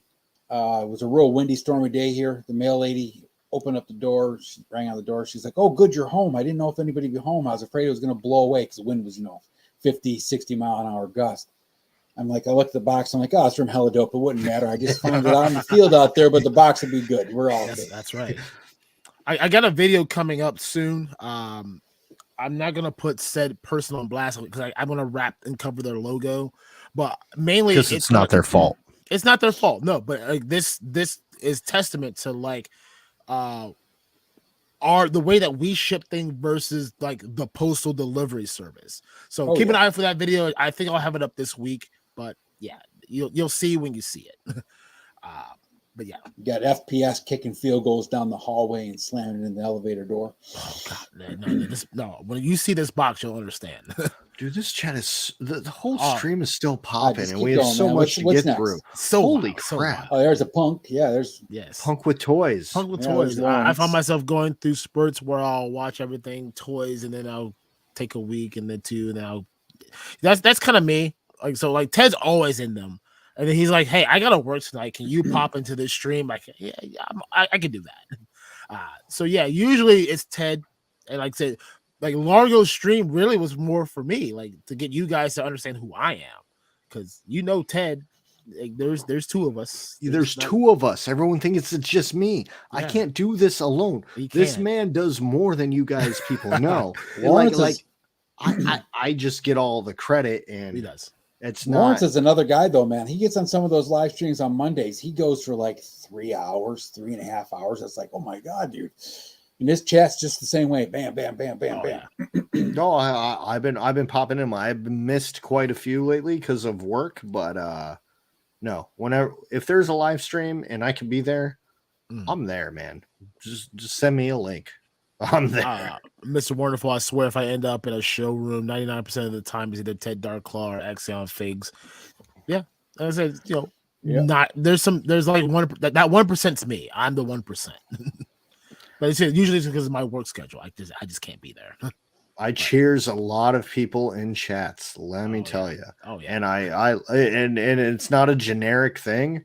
If I'm sending you that beer emoji, yo, you my people.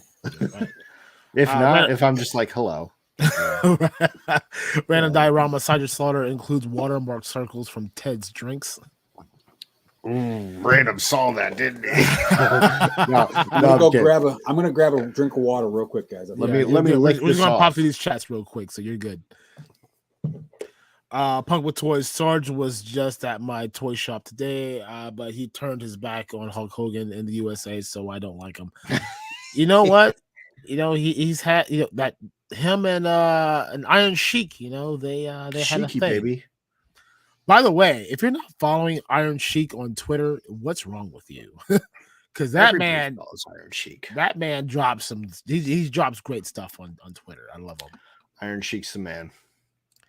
What else we got? The Briscoes. We need more vehicles and play sets for our figures. You know, you're right.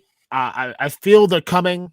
Someone out there in the universe is listening, and I want to say that you may see them.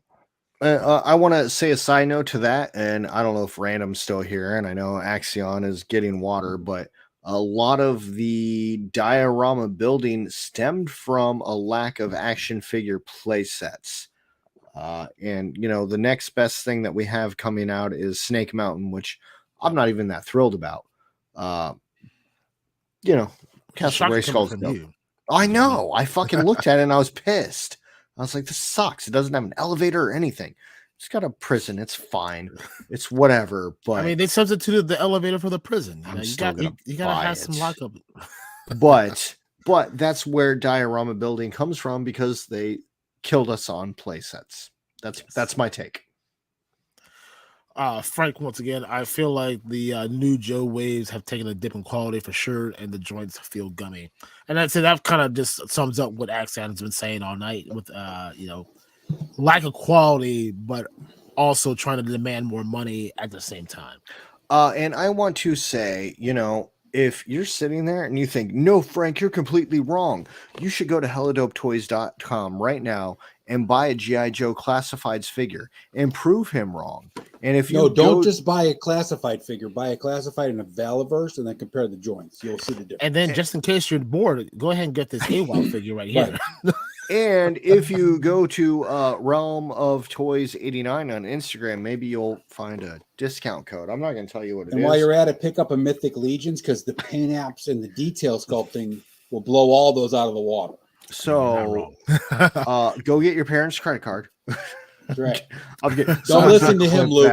Don't listen to him, Luke. Luke, we're talking directly to you now. Luke. When he goes to bed, take your father's credit card. He won't even know. That was the best part about being his dad. I could say, Luke, I am your father. Shit, that's so true, because he is. He'd be like, yeah, I totally got drunk on the Helladope live stream and ordered a bunch of Helladope toys. That's totally a legit thing. It's quite believable. He'd be like, did I order all this? I probably did. Take mom's credit card. It's all good. Take both. That's the move.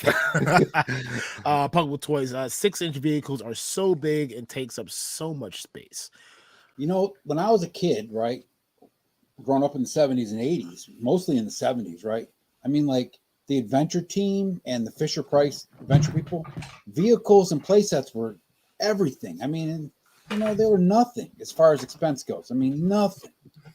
But I mean, at the end of the day, that's what people are asking for, though. They want something that something different that they can put their figures in that you couldn't get before.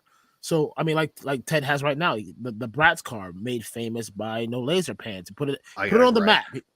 But now you've got Bobby coming out with the Vanguard. You've got Ace with the Ramen Toys thing. So they're listening, they're hearing you, and they're trying to put the things out. Here's the problem, though. Look at how expensive those vehicles are, right? I mean, no matter what, Ace's stuff, gorgeous, right? You can't beat that friggin' Dodge Charger, right? Right. But like, I got that Slambulance shipped from Amazon for less than $40 shipped, right? I painted it up. It's golden, right? So here's the question, though. So the big question of the day is, and you can take this with any crowdfunding or anything else that's involved. And I think this is where I said we'll talk about this on the WWE show that we'll have coming up here soon, because I'm going to do a pop-up, is where's the fine line? Like, Ace right now is saying early bird special $175. You buy this. It's a great price. You get the head sculpt for the Ghost Rider. And he's popping in so much stuff now. But here's the problem. It goes back to, like I was saying about the dioramas, right? I make my dioramas, that one for Gomez's kitchen, cost me $10 at the most, right? Bunch of junk cardboard. I could take a picture in that's going to look just as good as someone that spends $500 on a kitchen playset.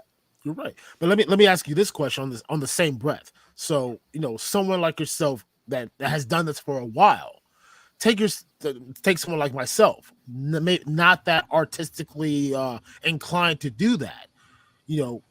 Something like what Ace is doing, put a good, decent price, what I would consider a decent price. Yeah, for sure. That attunes to me. That says, hey, I'm going to do the work. All you got to do is pay my price. Like I said, I have a diorama set that I brought from Macari. You can look on Instagram. I posted a picture of my WWE figure. Yep. That was my one take of trying to do toy photography. But I mean, like, it cost me $15. I would gladly buy something that you're doing. One, to support you because you made it, but two, to eliminate my non-artistic piece to have something available to do something that I want to do. So that's where the Age of Ven just died, right? Because 350 is too much for what you're doing. You're right. 350 is too much. 175 is a perfect place, right? You get into there. Ace, of course, is putting all sorts of great detail. It's going to be great for photos, just like the Bandito. I think they got that for 185 for pre-order. Yes. I mean, that's a good price, right? And it's got great detail, light up dashes. But here's the thing. But it all comes down to being able to take the picture. I could give you the best diorama, the best vehicle, the best set of figures, right? You still going to take a picture with it? You just told me you ordered that from Mercari for maybe $10, but you haven't only taken 1 or 2 pictures with it you posted, right? Well, that's because I'm lazy. Yeah, but that's the point, right? What do you think most of those people are? That's just it, right? They want it, but they're not going to do anything with it. It's going to sit on their shelf.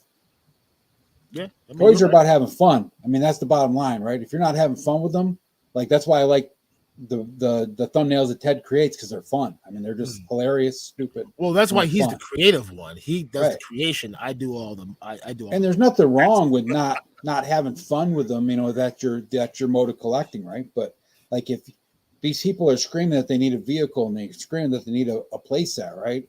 Well, what do you need a play set for if you're not playing? Me, I'll get down on the dirt right now, lay on my hands and knees and put a picture together just because it's fun. Right. But I don't need anything expensive to do that. I just do it on the dirt. Give me a rock. And that turns into, those that are willing to do, and then those that are not willing to do. Right. Some are going to pay that price, that premium price, to get the pre-made work. And I'm not saying there's that nothing wrong with it, right? I mean, there's nothing wrong with it. You're right. It's just absolutely. Your mode. But the thing is, like, people keep screaming about how they want play sets. Well, if you want a play set, then you either got to make one or you got to buy one. Well, what are you going to do with it? Are you just going to stand your figures in front of it so you can make a video, or are you going to do something with it and have fun? Yeah. Play sets are for playing. And that's what a lot of it turns into. It is a quick little, like, 6-7 minute video or a 15-second short, which leads me into the random diorama. Shorts will grow the followings, but will do almost nothing for your watch hours that needs to be monetized.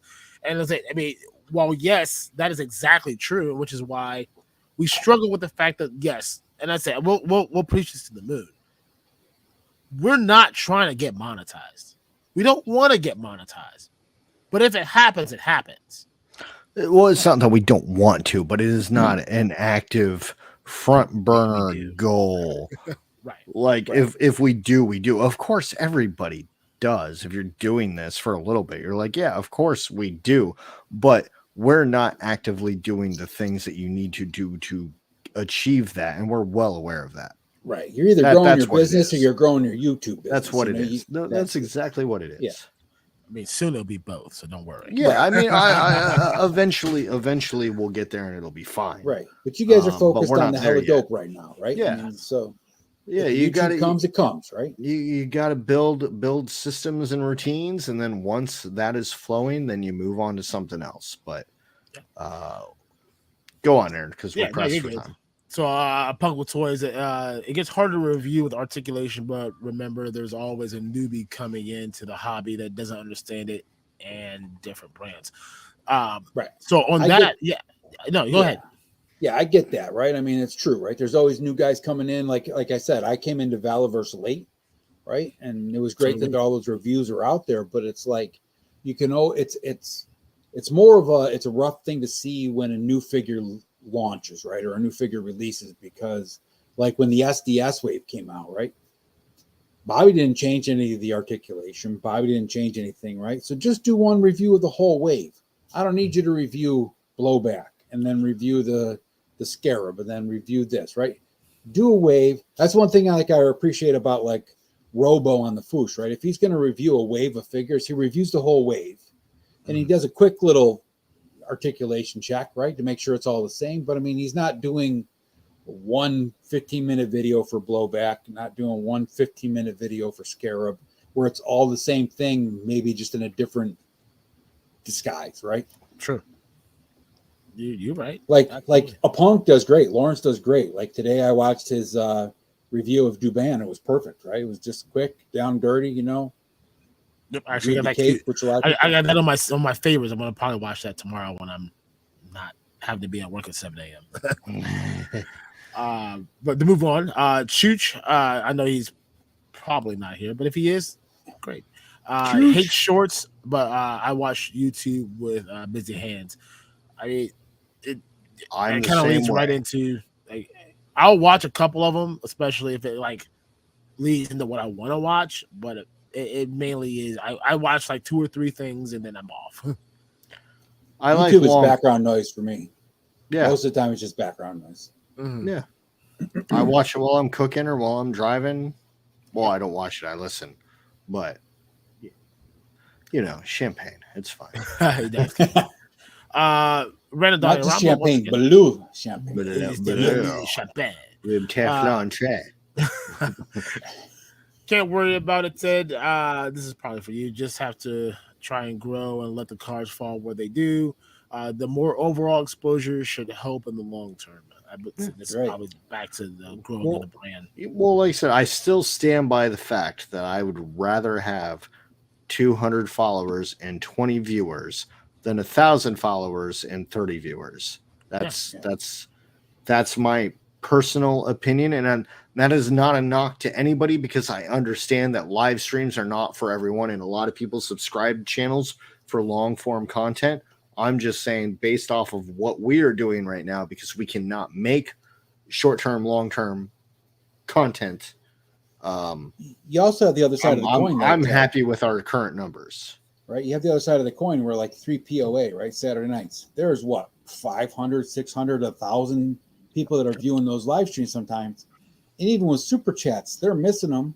So it's like people are giving them money, you know, so they can get their chat read. And Laser does a great job of trying to catch them, and all their moderators do, but they're still missing them. Mm-hmm. They're not seeing anything going on in the chat at all. I mean, they're not catching it. It's too busy, too packed. You go into those chats, and it's like by the time you actually see yours posted, it's like, you know, got the arrow showing you the new chats down at the bottom. Well, we asked Laser Pants on the show, and you know, I think his response, and they weren't as big 4 months ago as what they are now. Right. They weren't doing 400, they weren't doing 1,000, but like that was the question, like, how do you deal with that? And he said, you know, sometimes to do the show, to not make the show an entirely just a chat show because we're trying to talk about a topic, sometimes you just have to ignore it, and that sucks. It sucks, but sometimes that's what you have to do. And the thing is like you see the people that understand it, right, that totally get it, right? They can look at the chat and see that there's 1,000 of them flying, you know, every 5th one's a super chat because something new's going on, like when Bobby was doing his toy fair for Val Fair or whatever, right? Every 5th one was like a super chat. There ain't no way they're going to keep up with that when there's 1,000 of them dropping, right? It adds. And you got that one guy that's like sends the same super chat 8 times, and then a bunch of other chats about, or you're not reading my super chat. Come on, dude, you got to give the guy a break. You know, there's one. It's just not. You got to understand it. If you're going to get involved in that world, you got to understand that you're not. You know, the world doesn't revolve around you, sunshine. That's all there is to it. And you know, we're still in a position where we can acknowledge the chat, and I think we like to stand by that as much as possible. And I think as a creator, like, I would hate to be in that position of the 3 POA. where for sure. because you said there is a difference between Loose from Complete from the regular 3POA podcast, and that is they can at least take a little bit of time to acknowledge people. There's less people there. There's less super chats there. But when you get all three of them together, it's just boom, boom, boom, boom, boom, boom, boom, boom, boom. Yeah. And it's hard for them from trying to spew out the content that they want to do. And then it's hard for the chat because then that extra time, because they're only putting up a hour and a half, 2 hour window. Right. So it's hard on both ends. And I think that kind of thing small. really bothers Laser Pants a lot, Ryan. But I don't think Bobby and Tony pay too much attention to it. But Ryan, you can tell he's like, I really want to get to these super chats. I really want to get to these super chats. And sometimes when he doesn't, you can tell it really bothers him. But, the joys of being the host, Speaking of, so Lucas brought up 20 super dedicated fans is better than 5,000 people who don't care at all. I agree. And that is 100% true. We will not argue that at all. Like the people who show up to our show every Sunday, we thank you every time. We know you could be doing anything you want right now, but you choose to hang out with us, and we thank you for that. And is Sunny live tonight, by the way? Yeah, Sunny has been live for about 20 minutes right now, which I need to throw out a plug for TGIS. First of all, TGIS every Sunday start off with Articulated Chad at 7 p.m. Eastern Standard Time, because I don't know any other time. And then you come join us at 9 p.m. for helladopetoys, and then you pop over to Sunny at 11:30. But we're not done yet, so we're probably it's fine. Sunny has his own humans. He's probably just like, I'm Sunny. These are my hands. And he said buy Crocs and support. These are the pictures I took. Yeah, no, I love Sunny though. No, the second this is over, I'm literally over. Oh yeah, Sunny's great. Yeah, I got to change my box, but I'm not going to because it's too much work. Oh yeah. But Sunny is also inconsistent lately, Sunny. So you can't hate on us right now, Mister. I'm gonna fucking do 11:30 a.m. live stream, bro. That's not TGIS, sir. That's right. No, I'm kidding. Sunny, I'm mad at Sunny anyway because 2 Sundays in a row I wanted to go see him and he didn't go. I know. Well, last week he was at a con, so we let him go. He did earlier, right before he was sick. It's fine. Sonny, where are you at though? Where are you at though? Mr. Wonderful, I buy from you dudes because you're real. Thank you very much. We appreciate it. I am a human. Yes, we are not robots. Beep, boop, sometime. Beep, boop, beep. The Briscoes, Heldo Toy ships fast. The Canadian Postal Service delivers slow. Well, you know what? We're gonna get on the Canadian Postal Service. We'll get you that stuff quick. We're going to fight them in a steel cage at WrestleMania. And the winner gets the love of Briscoe. Yes. And their stuff still gets licked. So this is for you, Akxion. Apparently, so you're not a shill? You're not shilling for us right now?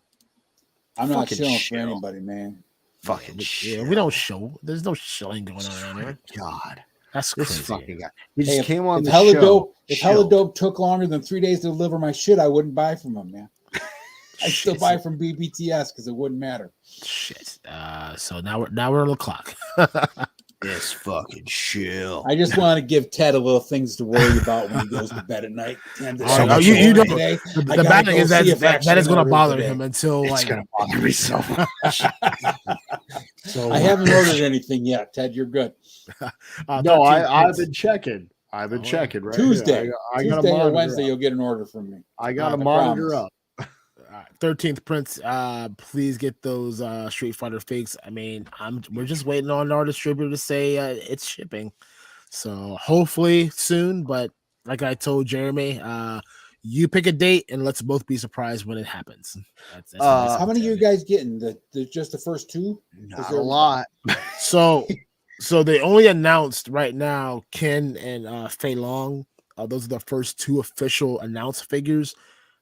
Unofficially, they did say that Chung Li will be the next one to be announced, to be released. When? Who knows? But my expectation is they will go through most of the Street Fighter line. Look, again, June was on Unparalleled Universe Saturday. What day is it today? Sunday, Saturday. So last night, Saturday. It's almost June. Monday. I'm Saturday. trying to give you Aaron's money. Okay, send me an email address, sir. Yes. Send me an email address, and then we don't have to deal with these fucking bullshit middlemen. You know, we can have Street Fighters. We can have Street Fighters going out right now, just like Target do. You know, Nacelle hooking brothers up. Yeah, they say, hey, you place an order right now. I got you. I'm like, bet. I'll pay the bills right now. They said Sparrow and Valor, right? Mhm. You guys talk to them guys, and Jason and Bobby are just golden, right? Yeah. Oh yeah. Oh yeah. They deliver. We have direct contact. Well, yeah, because and Bobby's I got Bobby's number on the speed dial. Yeah. We're not gonna call him, Aaron. We're not gonna call him. No, we're not. Bring him up on the phone. Let's see if he answers. Hey, Bobby, We'll wake his wife. Hey, Bobby. Hey, I had this blue champagne, baby. You awake? I want to see you at PowerCon. No, but Bobby's very much the type of we ship a payment, he ships product. He's faster than Big Bad Toy Store, I'll tell you that. You got that right. Yeah. Chooch. I know you. Chooch. You might still He's be gone. Yeah. We love you, Chooch. Catch us on the replay. Hey, I wouldn't know about Boglin's triumph return if it was not for Hello Dope Toys. You know, Ted DarkClaw loves them Boglins, so he will talk to you about anytime, any place. And if you have not watched Beasties and Baddies about Boglins, check that out. Ted, I got to pick myself up one of those Boglins now that I watched that Beasties and Baddies show, man. I was like, I remember those. They were a little out of my age range by the time they came, but you know. And well, look, you're gonna have a crowd to manage, Mr. Sheriff of the Hella Dope live stream, because when Tim Clark rolls into town, boy, oh man, you're gonna be like, "Ma'am, you're drunk. I need you to get out." I got my 6 shooters loaded. I got the wrench of power ready to roll. He's just gonna Rick Grimes it up in here, and just right, like Coral. It's like Mr. Wonderful. Travis asked me earlier about 8 o'clock. He's like, "You nervous? You ready to go tonight?" I was like, just like we used to say in the Army, man, lock, cock, ready to rock. I'm good. Yes, sir. Speaking of, there you go. Speaking of Travis, I said I pre-order from you dudes because you're real and respectful, have come through and been solid, good people. You know, we appreciate that, man. And you know what's funny is I fucked up a Travis order. And, you did. I don't know if he's still in here. I know he went to bed twice. But you know, and he wanted to send the shit back, and I was like, bro, don't fucking send the shit back. That's yours now, man. That's yours. We make it right or we make it right. And he's either gonna open it or he's gonna start this damn YouTube channel that we're gonna watch and give it away. I don't know what he's gonna do. He probably support it. It's okay, Travis. I would open I wish it too, he'd start the damn YouTube channel and quit talking about starting. Yeah, don't talk about it. Be about it. Shit or get off the pot, man. Yeah, you don't want to be standing in no toy poop line. So that's all the stuff I mean, this chat's been popping all night. I know it is. Oh, is that it? Are we at the end? I mean, we're at the start end. Yes. Okay. Is there anything else that we need to go through? Like Andrew Dice Clay said, "Excuse me, is this the back of the line?" No, it's the front of the line. We're all standing back. Because we have never gone 3 hours. One time we went an hour and 15 minutes, and we were like, "Whoo-wee!" And last week we went 2.5 hours, and we went, "Whoo-wee!" But now we're at 3 hours, sir. Yep. We're starting to get to those brick something live streams here. And hey, can I have your PayPal info for no reason? So Akxion, I'm asking for a friend, huh, Luke? Yeah, Luke wants to know, can you get your PayPal? I mean, he just needs to know if my pay. He just needs to know if the information's correct and safe. He's not going to do anything with it. Yeah, I know he won't order that. Maybe some some Mythic Legions. Father's Day present. I knows better than to order me one of those classified figures. I mean, I don't know what I don't know about some code. We don't know anything about it. Frank put some code up that could maybe save you 10% at checkout. I don't know what he's talking about. Frank, why are you spreading disinformation? Frank, don't encourage Luke either. Don't go to Hello Dope Toys and try that code. Don't try it. It doesn't work. What's it? Fake fans. Hey man, fake fans. Oh, Good to Fake see Fan you. Samurai. Yeah, this is what happens when you got 23 chats to go through, and then you come back to like live chat. Look, Fake Fan so- Samurai has been a loyal dude, and we love you. Thank you for coming Absolutely. back. So I'd love to get that Batmobile, but I just don't have the space for it. Honestly, I was debating it because, actually, Amazon canceled my order, and then someone Like a bunch in of the others. someone in the community, and we have a Columbus toy community that we're in. They said, "Hey, go to GameStop." I'm like, I'll go there. It's being shipped right now, so you know what? I got I've heard a Batmobile on the bunch of way. people talk about Amazon canceled their order. Yeah, I'm not after the 89 Batmobile, but I've been checking out that 66 Batmobile on eBay from McFarlane. That thing is hot. I want to get that in the Bat boat, the Bat cycle. Apparently camper. Amazon overshot like what they had available versus the Yeah. orders that were coming in. They said, "Oh shit, we fucked up." Big Bat has it, but you won't see that until probably Christmas. Exactly. That's why I need to order it from them. Outside of that, there's a lot of wrestling talk. Guys, about the wrestling talk, let's the week before the crowdfunding for the Mattel Creations, we're gonna do a quick little pop-up stream. We'll talk all about that. Jeremy wants to get involved and tell some stories that he didn't get to talk about. So stay tuned for that. We'll talk all things wrestling here the week before the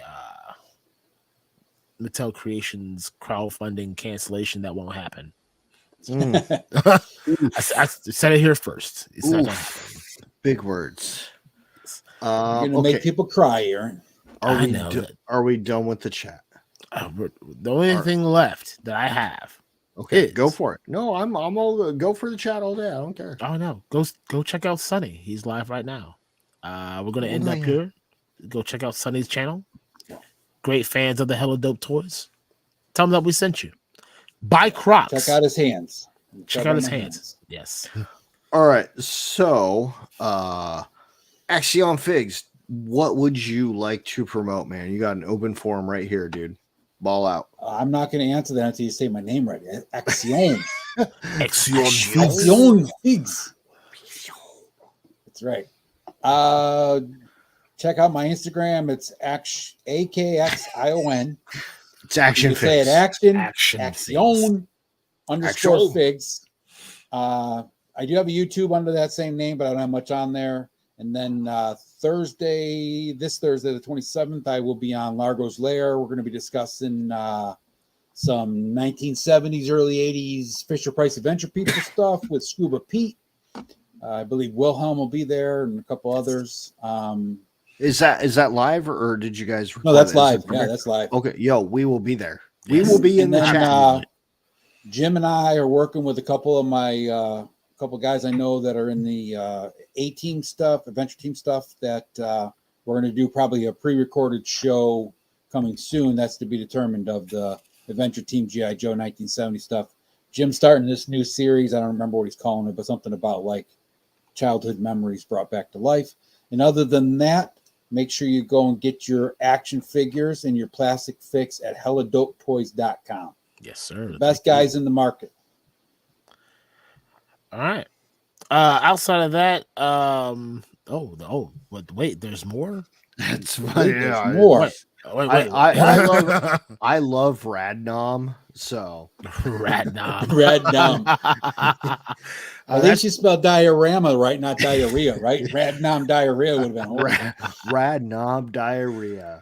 Largo, if we could get our hands on those 89 Batmobiles, believe me, I will get them, but I don't see so many people blew us up. It's only because we don't fuck with Daddy Todd, but yeah, he won't talk to us. We're not on his radar. No, it's just not that. He's just so well distributed, and those figures don't move. Big box stuff, man.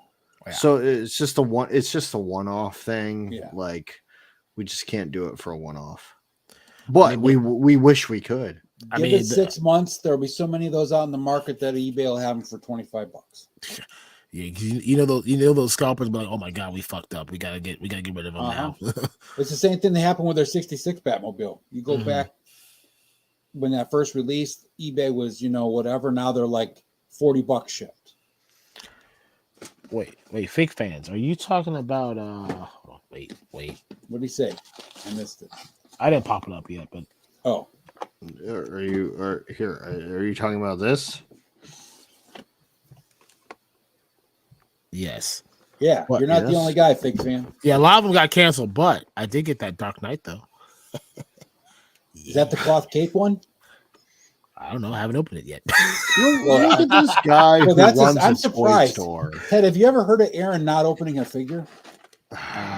No, that has never happened ever in the history of things that involve I'm expecting tomorrow on your IG to have some nice inbox presentation of that in front of a diorama with the playset. I would love to. I diorama with the my work schedule tomorrow says that's not gonna happen. Yeah, but there's some things coming. I got some pictures on my phone. I just gotta upload them. But I'm gonna have Luke contact your son. They're gonna have some fun. Oh man, my son would probably love it. All right, Aaron, what do you want to promote? Actually, so if you haven't been on the Hello Dope website in the last what time are we at? 3 hours, 5 minutes, and 32 seconds and counting. Oof. Yeah, I know. There's a big one. It's like tomorrow's gonna hurt. We've got current new pre-orders up right now for Biker Mice from Mars. We also got some orders for what's the other one? I've been drinking too much. Robo Force. Robo Force is now live. I said it very quickly. Yes. Robo Force is live. So, like I said, if you have not heard the news, we are now official partners with the Nacelle company. So keep an eyes out for those. We also will have Tim Clark on in 2 weeks. So we'll be talking Boglins and all things that Tim Clark is involved with. Sectars or sectosauruses. Sex toys. Yes. Sextosauruses. Wow. Sextosauruses. That is hella dope. I gotta make sure I say that right before he gets on the show, though. Yes, please. We don't need a horseman situation. That is the Cosmic Legion supposed to release, Aaron. So we were not part of Wave 1, so we will not have that, unfortunately. We have booked what information I do know that it's coming soon. Yeah. I keep hearing it's coming soon, but yeah, my current information, you're looking somewhere late summer, early fall. That's kind of the idea for that'd Wave be perfect 1. timing. Retail Wave, hopefully before Christmas. That's the idea. So if you guys did not get that Headless Horseman and all those good things, that is hopefully at the end of the year.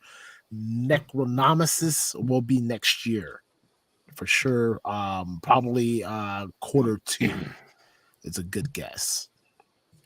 So follow us on all the socials: Instagram, Twitter, TikTok, Facebook. If you've bought something from us before and you follow us on Facebook, please leave a review, just so people know that we're not like Princess from Nigeria who offers things that we can't deliver on. So that would help. Ted, shut up. You're punch you in the throat. But other than that, that's all I got. Mr. DarkClaw, what you got? Well, you can follow me on Instagram at Ted DarkClaw, but if you are a Chooch and Jim Largo, you know I am terrible at checking that, and I apologize to both of you. Same here. I just rifle the questions on the helladopetoys. Yeah. Oh yeah. I don't follow I have like 3 different Instagrams. They all like. Yeah. I have a personal one. I have one for like my Twitch that I haven't streamed on in a while. Then I have the Hella Dope one. Yeah. The other 2 I haven't I log into now just to like check messages and like crap. I figure whatever question I put on there, one of you two will answer. And since you're such a heterosexual couple that's perfect together and don't argue ever, and you have such a wonderful relationship, that whatever answer I get is going to be suitable. Well, we enjoy forgetting to put our names into our responses of people. There it was. Yep, that was almost it. I was actually surprised when Aaron put the comment on my Indiana Jones figure about that, and he wrote Aaron after it. I was like, Oh, I that's did. the first time I ever seen either one of them. Usually I'm guessing. I'm like, that sounds kind of like Ted, but it could be Aaron. We're just one cohesive unit. Usually what one of us is saying is pretty on brand with what the other one is saying. Pretty much. Unless one of us are drunk and misspelling things, which or we're both drunk and misspelling things. It's we think it's a fun guessing game. Exactly. Who are you? I can't wait for Rad Diarrhea to come back for a second show. So. I like that guy. I'm glad I was not drinking. That would have got it. Oh man! All right. So yeah. Ted puts him on ignore. Jim, you are my favorite human on Instagram, so I don't know what you're talking about. Look, I read Jim Largo's messages before I read my wife's because that's a different Instagram. Man, page. you are lucky that Miss DarkClaw is asleep right now, or you would be paying for some shit. She doesn't watch this garbage. It's fine. This is gonna be the one episode she watches. Like every night when she tucks Timmy Skies into bed, she's like, "I'm sorry, honey, you had to go through that again." You think she's gonna sit through 3 hours and 10 minutes of us? Red Nom rocks, dude. Red Nom rocks, dude. Random diarrhea. Let's go. I bet if he changed his name to that, he could grow his followers. Oh man, what the hell is this channel about? Do we have anything going on next week, sir? No, next week it's just you and me. We're just chilling. We're rectifying our differences from the misunderstanding of our 6-month anniversary, which is today. You better have my flowers. That's all yes, congratulations, guys, on 6 months. You guys have done you. It's an amazing show. Much. It's a great time. No better way to end a Sunday. All right. So next week, catch me and Ted DarkClaw. Who knows what we're talking about next week? We'll just kind of wing it like we always do. Following week, know by Friday. Yeah. The following week, we will have Tim Clark himself on stream. So save all your boggling questions and all the other goodies for him. We're going to find out if he's going to be at PowerCon this year. So that's going to be the big question I want to know. But tune in, follow us on all the socials and all the things that you may not be following us on right now. Luke also says happy anniversary. Thank you, Luke. Thanks, Luke. Get that credit card, Luke. Yo, fucking I got the PayPal. Got the PayPal. Don't encourage me. I'll come home from work and there'll be a pile of AWOCs and Mythic Legions on my thing. And you got drunk on live stream, so who's to say you didn't do it? Yeah. There's no proof. Luke. I called him well. He could probably convince me of that. I see you, buddy. All right. Well, we'll see you guys next week. Tune in tomorrow to Largo's Lair and check out Beasties and Baddies NWO edition. I'm looking forward to watching that one. Tune in Thursday where Akxion will be on. Support all of the local YouTuber toy reviewers and shows because it means a lot to all of us. And we will catch you guys next week. We'll catch you guys next week. Send them out. Love you all.